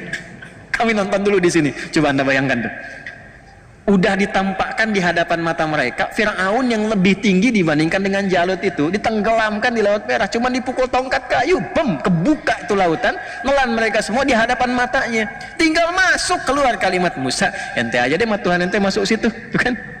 Ya, kalimat Qurannya begitu. Idzab anta wa rabbuka, Tuhanmu. Jadi Tuhannya itu Allah, Yahweh, Allah, itu belum masuk ke hati mereka. Belum masuk itu. Ternyata ada sebagian karakter yang melekat. Kamu aja Musa yang pergi dengan Tuhanmu itu. Kalau menang kasih tahu di sini, kami duduk-duduk dulu. Kalau menang kasih tahu baru kita masuk katanya. Hukuman turun dari Allah. Apa diantara hukumannya? Nah, maka ini di Al-Maidah nanti diabadikan. Ya, kalau kita masuk dari ayat ke 19 ke 20-an terus sampai dengan di ayat 23 sampai 25 kita akan temukan apa yang tadi saya bahas. Ya, ini gambaran besarnya karena waktu kita sangat terbatas. Disinilah inti yang mau saya bahas nih di titik ini sampai kondisi sekarang. Maka oleh Allah kemudian subhanahu wa ta'ala diberikan hukuman arba'ina sanatan yatihuna fil ard. Awas, 40. Selama 40 tahun itu mereka harus berkelana di muka bumi. Ya, ini 40 tahun di sini ada yang mengartikan masa, ada generasi dan sebagainya. Nanti kemudian siapa yang masih ingat yang menemani Nabi Musa untuk bertemu Khidir itu? Kan ada seorang pemuda, Yusha bin Nun. Yusha bin Nun. Nah, nanti Yusha bin Nun inilah yang memimpin nanti, ya, asistennya Nabi Musa saat bertemu dengan Khidir. Antum ngaji Al-Kahf tapi nggak hafal kisahnya. Ya, kan ditemani oleh seorang asisten itu kan saat mencari Khidir. Kemudian dia bawa ikan, ikannya lompat-lompat ke laut, itu Yusha bin Nun. Nah, Yusha bin Nun inilah yang kelak memimpin umat-umat tersisa itu sepeninggal Nabi Musa yang meninggal dekat tempat itu sejengkal, sedikit lagi ke arah Aqsa itu, sedikit lagi, sejengkal itu ilustrasi bahasa yang tinggi, maksudnya berapa meter ke depan atau mungkin berapa kilo ke depan, tinggal sedikit lagi, meninggal dikuburkan di situ. Nanti yang meneruskan masuk di generasinya Yusha bin Nun masuk ke situ. Ya, yang menaklukkan Goliatnya, Jalutnya itu tadi, itu adalah Nabi Daud alaihissalam bentukan Talut yang tadi saya sebutkan di awal. Tapi mereka akan berputar-putar dulu. Dalam berputarnya inilah kemudian disebutkanlah karakteristik mereka dan jalur hidup mereka. Bagaimana disebutkannya? Itulah yang ditampilkan di awal Al-Isra, surah Al-Isra, dari ayat 1 sampai dengan ayat yang ke-7, khususnya dari ayat ke-4 sampai ayat 7-nya. Satu, menerangkan tentang keutamaan Palestina dengan Masjidil Aqsa-nya. Kedua, menerangkan keturunan Nabi Nuh yang sudah mendiami di situ pertama kali supaya nggak diklaim bahwa ini tanahnya orang-orang Yahudi, ini tanahnya orang-orang Israel atau Zionis dan sebagainya. Turun, baru kemudian cerita tentang Musa. Setelah itu, dari Musa ceritalah ke karakteristik ini yang sampai dengan ke kita sekarang. Maka di sini dalam kurang lebih sekitar 20 menit itu saya akan uraikan karakteristik kesimpulan intinya. Jadi dari tadi saya kasih pembahasan panjang itu sebetulnya kalau mau jujur muqaddimah. Ya. Nah, situasi kita sekarang ini ayat ini yang relevan yang akan kita kaji. Makanya tadi saya cepat saya minta maaf dari awal. Ya. Yuk kita lihat nih. Buka mushafnya. Perhatikan baik-baik. Ayat keempat aja langsung ya, langsung ayat keempat. Wa qadayna ila bani Israila fil kitabi la tufsidunna marrataini wa la ta'lunna 'uluwan kabira. Dan aku telah menetapkan dengan semua pengetahuan Allah yang sempurna. Allah mengetahui betul karakteristik yang tertanam dari setiap generasi-generasi kaum-kaum Bani Israel ini yang terus melahirkan generasi baru, beranak pinak, dan lantas mereka disebut dengan Yahudi ataupun Bani Israel atau kaum Musa dalam Al-Quran. Ini sifat-sifatnya. Tapi selalu tertanam pada diri mereka itu karakter-karakter yang membedakan mereka itu dengan manusia pada umumnya yang lain. Tadi, maaf sekali, karakter-karakter nyeleneh, ya, sampai tadi mengatakan Musa engkau aja yang pergi, ya, dengan Tuhanmu, kami duduk di situ, nyeleneh yang keterlaluan, ya, angkuh dari tertindas menjadi penindas, dan dia Siapapun yang menghalangi itu terobos. Ya. Nanti di bidang-bidang terkait dengan ekonomi, semua pelanggaran dilakukan yang penting untung. Itu ada jalurnya, nanti kita bisa sebutkan satu-satu dan dikonfirmasi oleh sejarah. Bukan hanya dalam Al-Quran, tapi pembuktian sejarah dan di buku-buku yang dicetak sampai dengan kekinian. Ya. Teruskan. Wa qadaina, karena sifat-sifat ini yang melekat pada mereka, aku tetapkan, kata Allah. Pakai qada tuh. Dan pakai na untuk menunjukkan keagungan Allah, demi keagunganku. Maksudnya apa? Kalau sudah pakai na, artinya penting. Al-Quran turun tuh pakai na. Inna anzalnahu fi, itu Allah menyampaikan dengan mengangkat keagungan zatnya untuk memberikan kesan pada kita semua yang membaca Al-Quran, khususnya umat Nabi Muhammad SAW. Tolong fokus ini penting, karena bagaimanapun Anda akan bersinggungan dengan mereka. Wa qadaina ila bani Israel, aku tetapkan kepada generasi-generasi yang mengaku keturunan-keturunan dengan nama-nama Bani Israel ini. Fil kitabi, bahkan dalam kitab mereka di Taurat sudah disebutkan. Nanti disebutkan kembali dalam Injil dan disempurnakan semuanya dengan detail karakternya dalam Al-Quran. La tufsidunna fil ardi marwatain, kalian akan berbuat kerusakan yang parah di muka bumi itu sampai 2 kali, 2 masa. Awas. Wala ta'lunna 'uluwan kabira, dan kalian akan bertindak di muka bumi ini dengan tindakan yang sangat keterlaluan. Ya, jadi di atas togo, jadi ada togo, ada ulu. Kalau togo itu bersikap kriminal kepada manusia dan pencipta. Di atas itu ulu. Jadi sudah bukan kriminal lagi. Ya, sudah berani mengungkap, menantang Tuhan. Ada nabi yang berkelahi dengan Tuhan, nabinya menang katanya. Ada begitu tuh. Ya, sudah uluwan kabira, itu fil ard, 2 kali yang dilakukan. Nah, para ulama mengungkap tentang 2 fase ini. Jadi ada 2 fase pelanggaran mutlak yang akan dilakukan generasi-generasi ini di dalam kehidupan mereka sampai dengan kiamat. Itu 2 pelanggaran mutlak. La tufsidunna, pakai la, kemudian nun taukid di akhirnya untuk menegaskan ini benar-benar akan terjadi. Ya, fil ardi marrataini, levelnya itu level dunia, level global, bukan lokal. Saya ulangi, levelnya level dunia, global, bukan lokal lagi. 2 kali. Kapan level yang pertama ini terjadi dalam level dunia ini? Kapan kerusakan pertama terjadi? Wala ta'lunna 'uluwan kabira, dan Anda bersikap sudah melampaui batasan yang tertinggi. Jadi batas tertinggi itu disebut ada tagha, perilakunya disebut dengan tughyan. Orangnya taghi, jamannya tagut. Firaun disebut dengan tagha. Firaun, idhab ila fir'auna innahu tagha. Itu Firaun. Ini levelnya di atas Firaun. Sudah uluwan kabira. Ya, uluwan kabira. Sifat ulu itu kembalinya kepada Tuhan. Allahu Jalla wa Ala, sifat ala disebut ulu. Itu sudah melampaui sifat-sifat tagha, ya. Ini sudah ulu, di atas ini ada ulu. Dan disifati dengan uluwan kabira. Damage-nya tinggi. Nih. Maka para ulama menelusuri sejarah. Dilihat, Anda kalau buka kitab-kitab tafsir yang klasik, dari misalnya tafsir At-Tabari, gitu kan, sampai dengan kekinian, sampai yang Sya'rawi, ceramah beliau yang kemudian didokumentasikan, dituliskan, atau Tahrir wa Tanwirnya Muhammad bin Tahir bin Ashur, itu Anda akan temukan dari yang klasik sampai yang kontemporer. Ternyata fase-fase ini ditemukan. Fase kerusakan pertama, 1, afsada yufsidu. Tufsid itu dari afsada yufsidu, merusak. Merusak itu cuma, kata para ulama, cuma akan terjadi dengan 2 fase. 1, dirinya dulu rusak. Yang kedua, baru merusak keluar. Nggak mungkin orang bisa merusak kalau nggak dimulai dari fase pertama, yaitu rusak dulu dirinya. Jadi ada generasi rusak di sini. Dari sekian umat Nabi Musa yang disebut dengan Bani Israel, yang Hudna tadi, Yahudi itu di antara mereka ada yang rusak. Udah jelas. Ya, ada yang baik, ada generasi baik, yang generasi 70 tadi yang dibawa tobat itu. Ya, ada yang di antara mereka memang rusak. Cara berpikirnya udah rusak, dibawa nostalgia ke masa lalu, harus begitu, mau nggak mau mesti begitu, kalau nggak habisin semua, rusak itu. Nah, sifat itu yang menjadikan mereka kalau dengan siapapun termasuk nabi nggak sesuai dengan karakter mereka, selesaikan, termasuk bunuh nabinya. Maka kerusakan pertama yang terjadi dari generasi rusak ini adalah langsung membunuh nabinya. Nabi Zakaria itu dibunuh oleh generasi ini.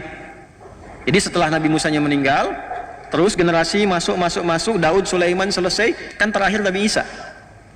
Nabi Isa itu kurang lebih jarak ke Nabi Muhammad itu 600 tahun. Sebelum Nabi Isa lahir, Nabi Isa itu kan anaknya Maryam. Ya kan? Maryam anaknya Imran dengan Hannah. Imran punya saudara namanya Zakaria. Hannah punya saudari namanya Eliasobat. Zakaria menikah dengan Eliasobat. Imran menikah dengan Hannah, melahirkan Maryam. Sebelum lahirnya Nabi Isa, Maryam lahir, itu Zakaria alaihissalam belum punya anak. Maka berdoa di mihrabnya Maryam, sholat di mihrabnya Maryam, supaya minta diberi keturunan. Secara medis istrinya divonis sudah monopos dan mandul. Maka dengan izin Allah di mihrab Maryam itu berdoa, dikabulkan oleh Allah. Akan punya anak langsung, namanya dari Allah Yahya. Itu diabadikan di Quran surah 3 Ali Imran ayat 38 sampai 39.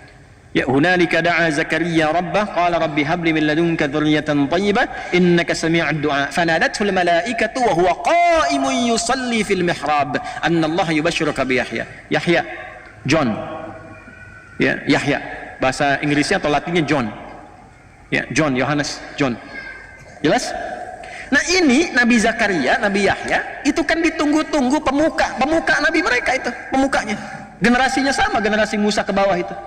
Ya, itu Yahya itu dihadirkan pertama kali oleh Allah seperti Harun kepada Musa, disiapkan dulu supaya menyiapkan jalannya Isa alaihissalam ketika membawa risalah.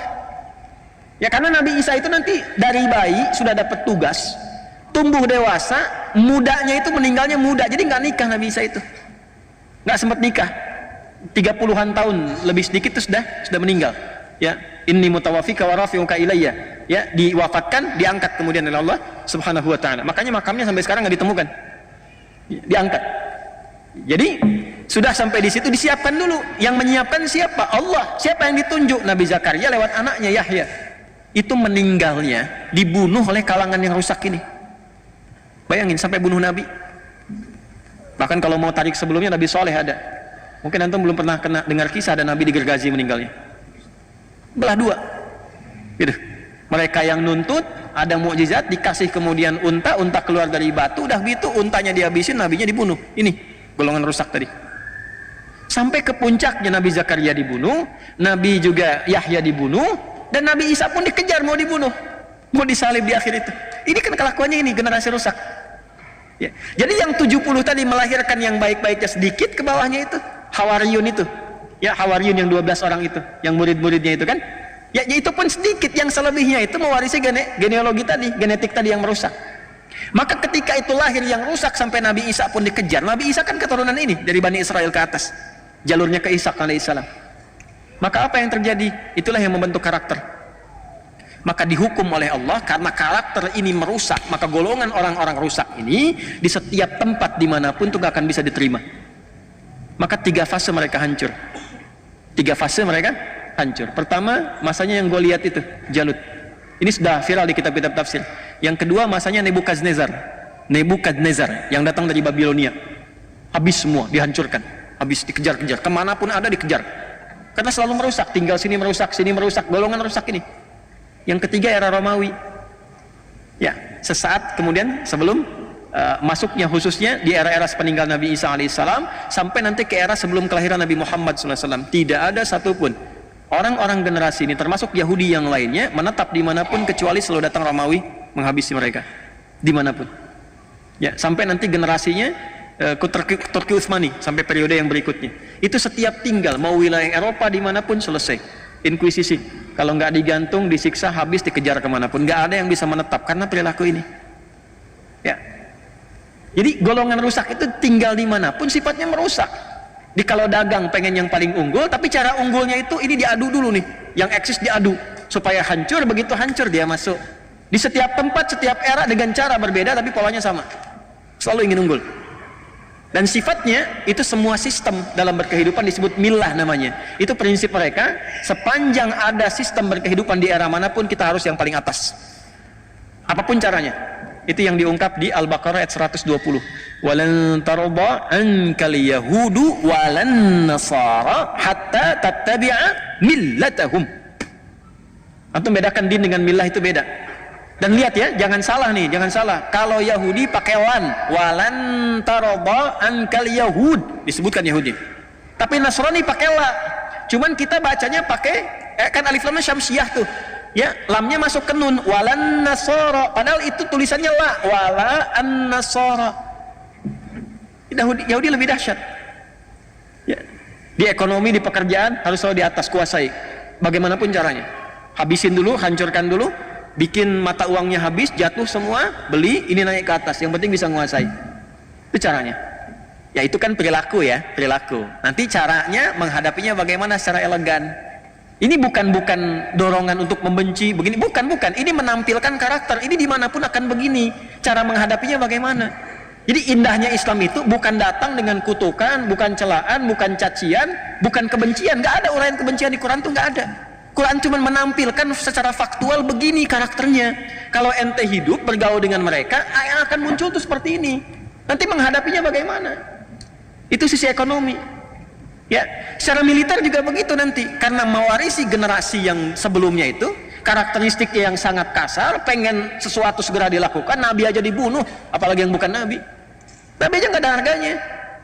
Kalau rumah sakit dibom, dunia mengutuk, cuman ngutuk aja, ngutuk begini, besoknya ambulan dibom lagi. Ini nggak pengaruh. Lihat wawancara terakhir itu, ya bagi kami nggak ada harganya. Kolateral itu dibandingkan dengan nyawa ini kami, katanya warga kami. Jadi generasinya dijaga, yang penting yang lain nggak ada nilainya. Nilainya, antum nggak ada nilainya tuh. Saya nggak ada nilainya. Dia ada yang ada nilai itu yang ini aja. Nah itu generasi rusak.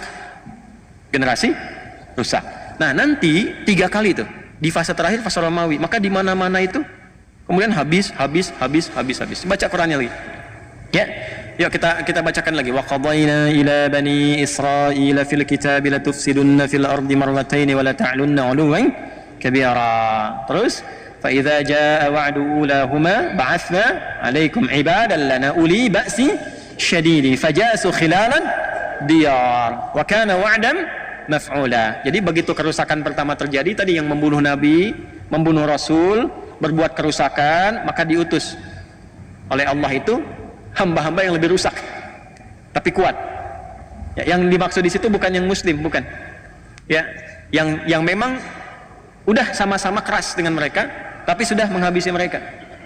Puncaknya di Romawi tadi. Jadi dari yang pertama tadi Goliat, Jalut, kemudian ada Nebukadnezar. Ya, setelah itu kemudian di fase akhirnya Romawi. Makanya di negeri-negeri Eropa itu wajar kalau mereka terusir semua. Di Eropa terusir, baca sejarah deh. Di Jerman terusir, Austria terusir, di Eropa semua terusir. Jadi nggak ada yang pengen sebetulnya ada di situ tuh, nggak ada yang pengen. Ya makanya mereka cari tempat aja, yang penting jangan di sini, jangan di sini. Karena tahu kalau ada di situ rusak tuh negerinya. Ekonomi nggak stabil karena udah dikuasai klan ini aja. Walaupun cuma ada 5 ini yang megang, 5 yang megang. Tuh, yang lain habis semua di bawah. Dan dikendalikan semaunya, rusak akhirnya. Akhirnya apa yang mereka lakukan? Udah keluarnya dari sini, keluar. Dari dulu begitu, diusir dan seterusnya. Ya, sampai yang paling menarik apa? Yang menjadikan mereka bisa kembali tenang dan hidup dengan nyaman adalah risalahnya Nabi Muhammad SAW yang mewarisi risalah Nabi Ibrahim alaihissalam ke atas dan menyempurnakannya. Karena ketemu, kenapa tadi saya sebutkan nasab di awal, untuk menunjukkan kalau ini dipraktekkan damai semua. Singkatnya sudah selesai, singkat langsung lompat ke era Nabi Muhammad. Begitu di era Nabi Muhammad ditertibkan semua, diberikan panduan kepada para sahabat. Udah nih, maaf dari klan ini saja yang terusir dari Romawi tadi, kan di Roma tuh diusir tuh ya, pendeta-pendeta Yahudi, rahib-rahibnya itu sudah mengatakan, robi-robinya, udah kita tunggu aja nabi terakhir yang paling hebat, yang membawa kita ke masa keemasan lagi, namanya Muhammad, lahirnya di Mekah, cuma nanti akan hijrah ke Yasrib. Yasrib itu kota tenang, kota damai, ada kota subur. Cuman kalau di Mekah dia akan diusir oleh kaumnya, disiksa. Daripada kita ikutan capek, kita nunggu aja di Yasrib. Pasti begitu tuh, kita nunggu aja di Yasrib. Makanya berangkat mereka nanti, ada beberapa suku besar di antara mereka. Ya, ada Bani Nadir, ada Bani Qainuqa nanti. Ya, ada nanti yang di Khaybar beberapa dan sebagainya. Kumpul tuh. Ada yang kecil-kecil 12 suku, kumpul semua di Yathrib, dan mereka cerdik dan ya saya nggak bisa ungkapan kata, nanti nggak bagus tuh ya. Itu mengambil daerah suburnya di utara. Nanti yang selatannya itu, ya selatannya, yang ninggalin tuh yang keturunan Yaman. Tapi mereka bisa bangun dan akan dibalik oleh Allah. Yang sekarang yang utaranya itu justru ya terlihat biasa-biasa saja, banyak peninggalan hancur di situ. Justru selatannya yang sekarang ada Masjid Nabawi, ada Quba dan sebagainya, itu yang diabadikan lestari. Jadi kalau antum main ke Madinah sambil belajar sejarah, antum bisa merasakan ini nikmatnya beriman. Kalau imannya benar tuh dijaga oleh Allah, yang tandus pun bisa makmur. Makanya ngajinya begitu, jangan cuma bolak-balik gitu ya. Tapi nggak dapat apa-apa. Insya Allah sah secara umrah, sah baik dan sebagainya. Tapi saat pulang tuh nggak ada refleksi. Qurannya cuma tertulis di mushaf nanti, nggak ada pengalaman dalam keseharian kita. Singkat, ini selesai, perilaku menyimpang juga. Udah datang nabinya ditolak, bahkan mau dibunuh. Hukum mereka kalau nanti melakukan misalnya pemberontakan dalam konteks negara, itu hukumnya diusir, dihukum Yahudi. Nabi datang bikin piagam Madinah. Yang punya keyakinan itu misalnya Yahudi, Nasrani dan sebagainya, dituliskan dengan hukumnya masing-masing. Orang Islam pakai hukum Islam, orang Yahudi pakai hukum Yahudi. Ketika klan Yahudi di situ memberontak dengan kesepakatan itu, bahkan ingin membunuh Nabi dan ketahuan dari situ, maka diterapkan hukum Yahudi, keluar dari situ, diusir lagi. Jadi yang ngusir itu bukan Islam, bukan Nabi Muhammad, hukum mereka sendiri yang menjadikan mereka keluar. Itu masih kebawa dari perilaku yang lama itu. Terusirlah kemudian Bani Qainuqa, Bani Nadir, Yahudi bersih semua, Madinah dari Yahudi bersih. Diputar balik di sejarah sekarang, orang Islam yang mengeluarkan Yahudi dari Madinah, kebalik. Itu begitu ceramah sejarah yang benar dia bobo tuh. Jadi nggak sempat yang dengar, di ujungnya aja keluar baru dia bangun lagi. Persis kayak khutbah Jumat ngantuk tuh. Begitu ujungnya baru kedengaran, ambillah yang bagus, tinggalkan yang jelek, tuh kan? Keluar sendal bagus dipakai itu. Salah kesimpulan. Keluar dari sini, kacau lagi, kacau, di mana-mana diusir dan sebagainya. Secara singkat saja, zamannya Umar. Dibuka Palestina, Romawi dikalahkan, masuk pasukan, kunci dipegang, kedamaian terjadi. Kristen bisa tinggal di situ nyaman, bahkan gereja diabadikan, gak dirusak, gak diapa-apain. Saking hebatnya Umar pada masa itu, dengan tawadu datang uskup besarnya sampai memberikan kunci gerejanya dan mempersilahkan kalau ingin digunakan untuk ibadah pertama kali. Kata Umar, jangan, ya, supaya tidak jadi fitnah di masa depan. Yang Kristen silahkan ibadah di tempatnya masing-masing. Kita tidak usah memaksa. Lakum dinukum waliyadin. Anda dilindungi, kita saling melindungi di sini, saling menjaga. Yang Kristen silahkan ibadah. Kalau bertanya tentang Islam dijelaskan. Pengen memeluk Islam silahkan, tapi tidak dipaksa. Walaupun yang pegang kuasa umat Islam. Yahudi boleh tinggal damai, semua damai pada masa itu. Sampai masuk lagi Romawi itu, terjadi perang salib, dikuasai lagi, keluar lagi semua, habis lagi, terjadi lagi seperti dulu. Ya, udah, yang bukan Nasrani keluar semua, keluar. Yang Muslim juga demikian, Yahudi dihabisin karena punya, ini menarik ini, karena punya nasab. Kan Nabi Isa itu dikultuskan, Yesus itu kan dikultuskan. Nah, yang mau mengeksekusi itu kan kalangan Bani Israel dari Yahudi itu. Makanya sesungguhnya secara sejarah, ya, dari kalangan Nasrani ini sebetulnya punya rasa-rasa tidak suka, dendam yang terlampau berkepanjangan. Jadi dimanapun ada Yahudi, itu tertanam dalam fitrahnya yang lama itu, udah keluarin. Ya, kalau bisa habisin. Ya. Jadi kalau kita perhatikan dengan jujur, pernah nggak antum mendapatkan referensi sejarah? Ada di satu tempat umat Islam sengaja membantu umat Yahudi? Nggak ada. Coba cek dalam sejarah. Irisannya selalu begitu. Makanya agak aneh kalau nempel perjanjian baru dengan perjanjian lama itu agak aneh itu. Ya, kalau nempel ya, ini secara ilmiah ya. Ya, secara ilmiah. Jadi argumentasi ilmiah, bukan dalam narasi lain. Ini kita bahas sejarah. Kalau pengen diskusi silahkan. Ya, maksud saya jangan sampai dipotong-potong besok saya jadi tersangka gitu kan. Tidak, kita dialogkan ya. Balik sini. Jadi sudah selesai, datang periode siapa? Salahuddin Al-Ayyubi dari suku Kurdi. Dibuka lagi,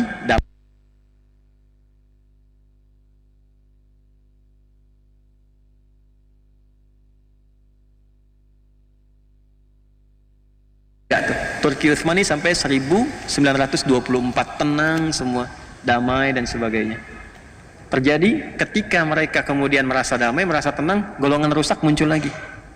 Muncul khayalan. Ini ada nostalgia masa lalu nih. Kenapa kita nggak bangun lagi aja Haikal Sulaiman sekalian di situ? Terus akan di situ ada bukit besar tuh, Nabi kita yang raja paling hebat Daud dikubur di situ, di Bukit Zion tuh. Ya, dataran tinggi Golan yang batasan Syria dan sebagainya. Itu Zion di situ. Maka dimunculkanlah gerakan-gerakan untuk mengembalikan itu dari semua bagian-bagian wilayah Yahudi yang akan di muka bumi. Ya. Maka apa yang mereka susun dan sebagainya, teman-teman, Bapak Ibu sekalian, gimana caranya supaya kita bisa hidupkan lagi Haikal Sulaiman, bawa lagi ke situ, itu berdasarkan hayalan saja. Yang tadinya udah damai, udah tenang, sifat rusak muncul lagi, dikumpulkan, semua akhirnya muncul. Jadi yang disebut mereka mencoba untuk bawa lobby namanya. Ya, di lobby, maka muncul lobby Yahudi namanya. Dalam sedunia, di lobby semua yang sedunia itu, gimana kalau kita bangun gerakan untuk balikan lagi ke situ, munculkan lagi. Maka sebagian mereka besarnya berpusat di Inggris, dikuasai beberapa, dua hal untuk menguasai itu. Yang pertama itu ekonomi. Ya, falyabudu rabb hadzal bait alladzi at'amahum min ju'. Maka mereka bergerak di bidang ekonomi. Termasuk nanti kalau saya mau cerita di satu waktu yang lain, yang datang ke Nusantara pun dengan VOC itu, saya cerita begini sudah riset, saya begini-begini sudah menduduki kantor VOC di Belanda. Ya, saya sudah ke kantor VOC, sudah saya cek jalurnya, sampai gudangnya, sampai dokumentasinya. Itu VOC itu, Bapak Ibu, konsorsium dagang swasta yang bawahnya orang Yahudi pertama kalinya.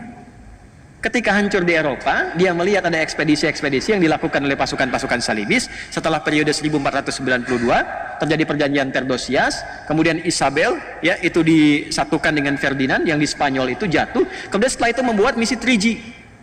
Sekarang sudah 4G atau 5G ya. Ya, dulu masih 3G, God, Glory, and Gospel, menyebar. Itu dipelajari. Karena kerajaan yang kirimkan seringkali karam, di lautan besar itu karam, biayanya banyak, mahal, habis semua. Makanya sering dikali harta karun peninggalan Raja Spanyol dan sebagainya. Sering sampai jadi film dokumenter sekarang ini. Nah, belajar dari situ beberapa yang Yahudi bikin satu konsep. Udah, gabungin aja semua nih pengusaha-pengusaha supaya resikonya makin kecil. Kalau karam pun harta keluar sedikit, kalau menang keuntungan banyak. Maka disusun itu. Asalnya yang muncul Yahudi, itulah saham pertama kali yang terjadi di bumi. Yang diarahkan untuk kepentingan swasta konsorsium tadi. Itu markasnya kecil aja, kecil. Sekarang jadi asrama. Jadi sedikit begini, di Delft namanya, Delft. Ya. Ada bulatan, masuk lorong, sebelah kiri kecil aja. Mungkin jaraknya tuh 10 meteran lah ke atas gitu. Itu kantor VOC. Yang ngambilin rempah-rempah dan semuanya kita itu. Ya. Kuman gudangnya sebesar Masjid Al-Azhar depannya. Terus dibikin kanalnya itu nyambung ke 13 provinsi di Belanda, nyambung ke Samudra Hindia, nyambung sampai ke kita. Jadi kalau ngambil rempah-rempah dari sini, lewat jalur laut, itu langsung tembus ke gudang. Masih ada gudangnya sampai sekarang. Jadi restoran sekarang ini. Saya baru dari sana beberapa waktu yang lalu. Dan yang paling menarik itu pajaknya dipakai untuk membangun Belanda. Jadi Belanda itu dibangun dari pajaknya VOC. Jadi Belanda tuh. Sampai ke New York nanti. New York itu asalnya mau dibangun New Netherlands. New York itu kita punya saham rempah dari sini ke New York itu. Makanya harusnya masuknya tanpa visa tuh ke situ. Sahamnya dari sini. Baca sejarah lagi, baca sejarah. Itu bangun, bayangkan betapa kayanya negeri ini. Pajaknya aja bisa bangun Belanda, pajaknya aja. Yang sehat, yang baik-baik gitu. Ini makmur. Ini anugerah atas berkat rahmat Allah yang Maha Kuasa. Indonesia itu kaya. Ya. Cuman orang-orangnya juga mesti berpikir mendekati Allah supaya baik. Yang kita perlukan orang baik. Kalau cuman pintar nggak baik, kekayaannya nggak berguna, habis. Yuk balik lagi dari situ, itu Anda bisa bayangkan ekonomi dikuasai di masa-masa itu. Jadi yang pertama dikuasai ekonominya dulu supaya megang dunia. Karena kalau ekonomi dikuasai gampang, militer dikendalikan, pemerintahan dikendalikan. Karena gampang bayar selesai. Itu ilmu dipakai dari Korun. Rusaknya dari situ. Karena Firaun dibiayainya oleh Korun. Nanti muncul panglimanya namanya Haman. Makanya sering diungkap di Quran kisah Korun, kisah Firaun. Zamannya kan sama. Panglimanya Haman, intelektualnya juga ada. Dan penasihat spiritual yang kebelingernya pun ada, Balaam namanya. Komplit lah di situ. Ya, jadi kalau sudah unsur-unsur itu ada dan nggak disebutkan, ya, secara tegas nama detailnya untuk menunjukkan kesan bahwa itu bisa berpotensi terjadi lagi di masa depan. Yang membawa itu genealogi ini, manusia-manusia ini, kuasai ini, nanti tinggal gampang. Ya, itu di masa-masa itu sudah terjadi. Kalau ingin menentukan satu pemimpin di mana saja sampai ke level-level daerah. Kalau di kita mungkin wali kota atau bupati, itu sudah nyampe. Udah masuk ke satu tempat disiapkan semuanya. Ini biayanya sekian. Ukuran jas kamu, ukuran sepatu kamu, ukuran ini udah sekian. Jadi, tapi harus ikut begini. Tuh kelakuannya ini. Dari dulu. Itu kalau saya buka sampai referensi sampai ke atasnya, kita bisa turunkan nasabnya sampai ke era Firaun itu. Nah, itu yang terjadi. Maka ini mengonfirmasi, teruskan ayatnya sampai ayat yang ke-6. Tsumma radadna lakumul karwata alaihi wa amdadnakum bi amwal. Itu konfirmasinya. Ini pembuktian firman Allah benarnya. Perhatikan, mereka akan kuat di bidang ekonomi. Ini karena gerakan pertama yang dibangun itu. Wa amdadnakum bi amwal wa banin, keturunan mulai banyak menyebar dan mereka pegang ekonomi itu. Sekarang bukan cuma jadinya di Palestina itu yang 1948 kemudian tiba-tiba deklarasi, yang fasilitasi siapa? Inggris kan? Ya, khayalannya munculkan kembali keagungan itu di Bukit Zion itu. Maka gerakan untuk membawa ke Zion disebut dengan Zionism. Pelaku karakternya disebut dengan Zionis. Jadi yang ada sekarang di situ itu bukan sifat-sifat Israel, bukan. Bukan sifat-sifat Yahudi yang kembali hudna, bukan. Itu Zionis. Karena Yahudi yang awal-awal tinggal itu damai, biasa-biasa saja. Coba lihat, biasa-biasa saja dengan orang Islam biasa, dengan Kristen biasa, damai aja. Ini gerakan-gerakan perusak. Jadi yang datang ini perusak. Tapi udah disebut di Quran. Dan itu menyebar. Ya, wa amdadnakum bi amwalin wa banina. Yang paling hebat begini. Wa ja'alnakum aktsara nafira.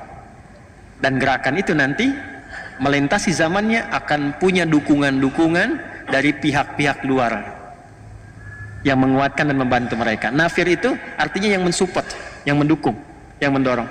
Jadi Quran sudah mengungkap ketiganya. Terbukti nggak sekarang? Satu, ekonomi dipegang, terbukti? Bukti ya. Yang kedua, mereka punya jejaring yang menyebar tuh dari anak keturunan dimanapun. Dan itu punya lobbynya, punya grup-grupnya, punya asosiasinya. Ya, mungkin nanti ada Freemasonry, ada yang lobby, ada yang macam-macam. Itu disebutkan wabanina, nyebar. Dan semua membentuk jaringan untuk saling menguatkan sehingga dia bisa punya proksi, bisa punya macam-macam yang itu akan membantu. Wa ja'alnakum aktsara nafira. Semua tiga-tiganya sekarang sedang dibuktikan, ditunjukkan kebenaran ayat ini oleh Allah yang terjadi sekarang. Jadi kalau pengen tahu pembuktiannya, maaf, bi amwalin, nih yang pegang ekonomi sekarang siapa? Coba cek googling siapa aja keluarganya, ketemu. Wabanina, keturunan-keturunan yang menyebar dimanapun ada. Ya, termasuk yang kelahiran di sini juga ada. Tuh yang sering muncul di TV tuh, perempuan tuh. Saya nggak sebut nama tuh ya. Ya, ya saya nggak mau kata-kata yang kurang baik lah. Ya, tapi saya biasanya kalau diundang sama yang kurang kompeten itu nggak berminat gitu. Buang-buang waktu gitu. Ya, pengetahuan sejarah minim. Kalau dikatakan tidak tahu, gitu kan? Ya, cara berpikirnya juga tidak terstruktur. Ya, jadi kalau kita datang juga buang-buang energi. Ya, jadi kita tonton sambil senyum aja lah udah gitu ya. Ya, jadi baru bicara aja, jangankan orang yang pintar, orang biasa awam sih udah paham gitu keadaannya bagaimana. Tapi ini tidak menjadikan kita mesti mencela atau merendahkan, tidak. Justru kita mendoakan kepada jalan yang baik, kemudian memperbaiki dengan cara yang baik, dengan menyampaikan yang seperti ini. Tapi yang saya maksudkan kalau Anda cek itu kan kelahiran Makassar. Tapi menjadi bagian dari jaringan lobby kan ke atas ke sana. Itu pembuktian kebenaran Quran. Jadi mana pana nyebar ke bawah lagi rasanya. Wa ja'alnakum aktsara nafira. Saya umumkan tidak boleh ada negara lain yang ikut campur tentang ini. Tapi dia masuk kok lewat kapal induk. Yang lain nggak boleh, dia masuk dengan kapal induk, ya kan? Jangankan kapal induknya itu di border yang di Rafah di Mesir itu jagain di situ. Makanya nggak bisa keluar. Yang jaga tentara mana? Amerika jaga juga di situ. Banyak kumpul, Amerika, Kanada, dari Inggris, dari macam-macam negara lain Eropa. Yang menariknya begini, ini yang dikuasai jejaring itu, ja'alnakum aktsara nafira, sebetulnya dalam hatinya pun sama, nggak pengen Yahudi masuk ke daerah mereka. Sebab kalau masuk merusak lagi, daripada di kami, di situ aja deh kami jagain. Gitu. In ahsantum li anfusikum, ayat 7. Wa in asa'tum, jikapun kalian membuat kebaikan, bikin aksi sosial, jadi akan ditemukan nanti golongan ini bikin aksi sosial, ngebiayain gerakan sosial tentang alam dan masing-masing. Itu ahsantum li anfusikum, kepentingan internal mereka aja untuk mengekalkan apa yang mereka lakukan sampai dengan muncul nanti fase berikutnya. Wa in asatum falaha, kalau berbuat buruk memang begitu karakternya. Ya. Memang begitu karakternya. Jadi kalau sekarang misalnya yang dibom, maaf, rumah sakit, ya memang begitu. nggak peduli dengan kutukan dunia. Ya memang begitu, yang terkutuk ya memang tidak peduli dengan kutukan. Ya udah terkutuk, nggak peduli dengan kutukan.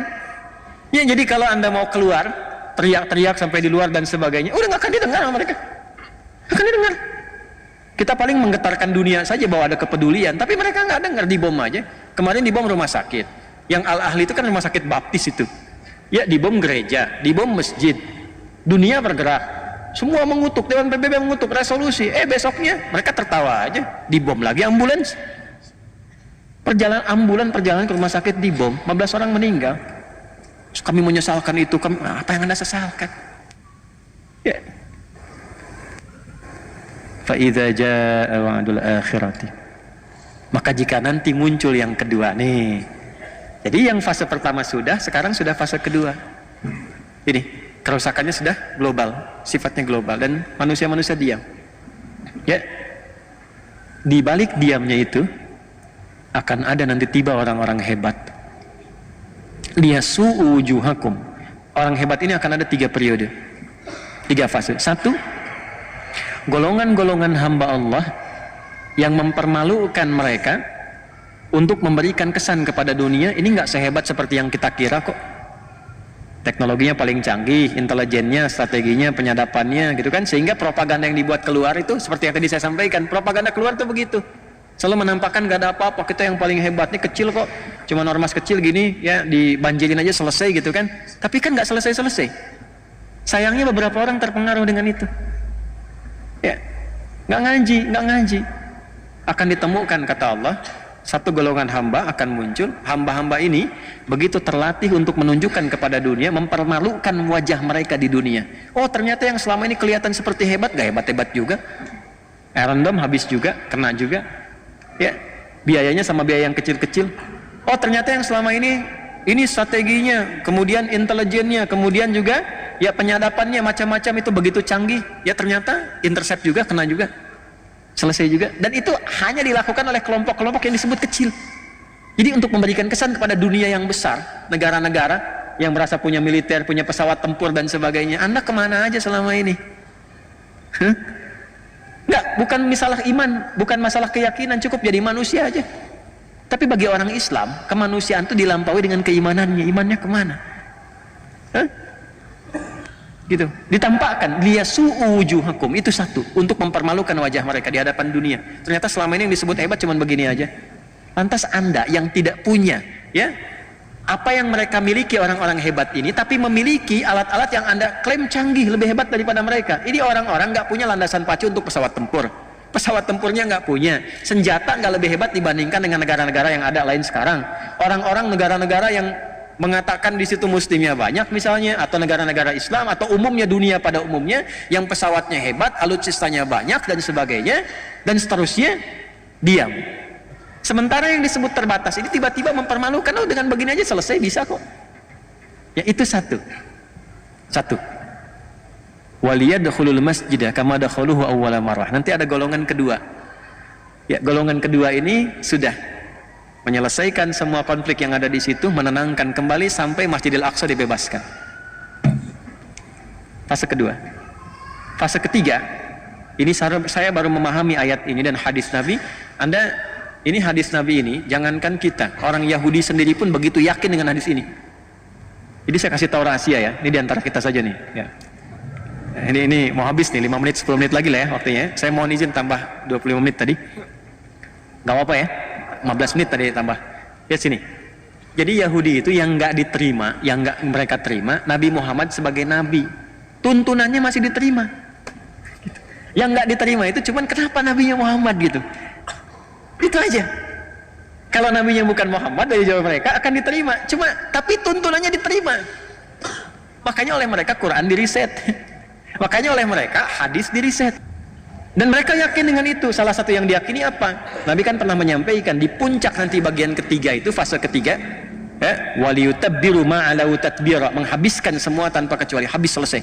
Allah menyampaikan demikian. Ya, ada mereka berlindung di pohon-pohon yang diberi nama dengan korkot. Korkot itu yang mengatakan nanti Yahudi ada di sini, Yahudi ada di sini. Pernah dengar hadisnya? Itu saking yakinnya dibanyakin ditanam pohon korkot sekarang. Saya pernah ke Amerika.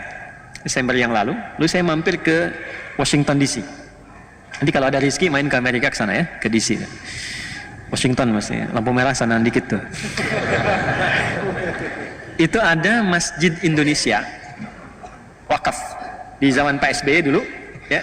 Ada dana abadi umat itu sebagian yang mau dikirim untuk beasiswa, membiayai ke Al-Azhar dan sebagainya, itu sebagiannya dialokasikan untuk beli satu gereja tua ya, yang dikonversi jadi masjid di DC, di Washington DC. Yang menarik itu adanya di pemukiman Yahudi ya. Saya masuk situ, saya lihat pemukiman Yahudi itu langsung cepat aja, itu yang ditanam pohon korkod rata-rata, termasuk di lingkaran gereja yang sekarang jadi masjid itu. Saya dengan DKM jalan, saya bilang, Mas, ini pohon apa coba? Apa bisa? Inilah pohon korkod ya. Ya, itu menarik. Jadi mereka pun yakin, sampai sekarang pun ditanam itu. Dan Anda kalau baca tekstual saja, secara tekstual Anda akan menyimpulkan, oh ini hadisnya ekstrim nih, masa dihabisin sampai ke pohonnya bilang bunuh. Bukan begitu cara memahaminya. Ini hadis, termasuk ayat tadi, itu berbicara tentang konfrontasi militer. Dan problemnya apa? Saya baru paham sekarang, memahami ayat dan hadis itu. Ternyata di muka bumi ini ya, ada beberapa kurang lebih yang mungkin sampai 6 negara lah ya, yang di dalam konteks kenegaraannya itu sifat-sifat perlindungan militernya melibatkan sampai ke rakyatnya, ke masyarakatnya, termasuk di Indonesia. Indonesia itu kalau berjuang, kalau sudah ada misalnya perjuangan sampai ke konfrontasi militer, misal Belanda datang dan sebagainya, itu bukan cuma tentara yang berjuang, kita pun ikut di situ. Makanya pesantren keluarkan resolusi jihad dan sebagainya, semua angkat senjata bawa gitu. Nah di dunia ini sekarang ada 6, yang paling aktif itu 2, Indonesia dengan IDF yang Israel sekarang. Jadi waktu kejadian kemarin itu pembuktian hadisnya. Makanya saya katakan belajar, lihat tuh. Bukan ingin belajar Hamas, ini bukan. Coba peristiwa itu cek kembali, mengkonfirmasi benar nggak yang di Quran, benar nggak yang di hadis. Itu kan masyarakat dikasih senjata, teman-teman. Masyarakat dikasih senjata, di video banyak di YouTube, cek. Ada masyarakat Palestina konfrontasi dengan masyarakat yang di sana, yang di wilayah Zionis disebut Israel itu rakyat biasa, masyarakat sipil bawa senjata, ditembak tuh orang Palestinanya, selesai. Yang polisinya diam-diam aja begini, dibiarin kena. Jadi rakyatnya dikasih senjata. Nanti pada periode ketiga, setelah periode kedua itu Masjidil Aqsa bebas, periode ketiganya ada konfrontasi luas, semua masyarakat Yahudi yang ada pada masa itu diberikan senjata dan berlindungnya di balik pohon korkod. Itu yang menjadikan kemudian pertarungan semestanya menjadi meluas pertempurannya.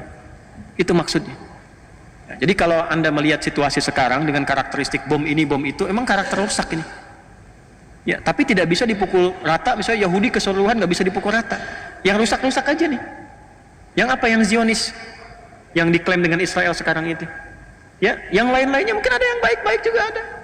Ada Robi-Robi yang mengatakan itu mereka memang perusak. Ada Robi yang begitu. Nah itu mungkin kalau dia tarik ke atas itu yang 70 orang disebut di Al-Araf 155 tadi. Generasinya itu tuh. Tapi tinggal sedikit. Tapi ujungnya kan kalau nggak beriman sama aja kufur. Tapi setidaknya membawa sifat kemanusiaan yang jelas. Tapi pada umumnya yang rusak lebih banyak. Ya, kalau mendiamkan sesuatu yang rusak kan sama rusak juga. Ya kan? Jelas nggak? Nah, dan ini tugasnya macam-macam, beda-beda. Ada yang bagian propaganda. Kemarin ada mereka punya lembaga think tank penelitian yang terbarunya itu meminta supaya dilemahkan Al-Azhar yang ada di Mesir. Ini karena masjidnya Masjid Al-Azhar. Ya, mereka merekomendasikan 3 hal. 1, ganti Syekh Al-Azhar nih. Karena begitu terjadi di sana mengeluarkan sebuah statement fatwa ya bahwa itu penjajahan, mesti dibantu, mesti dibebaskan. Itu rekomendasi pertamanya ganti.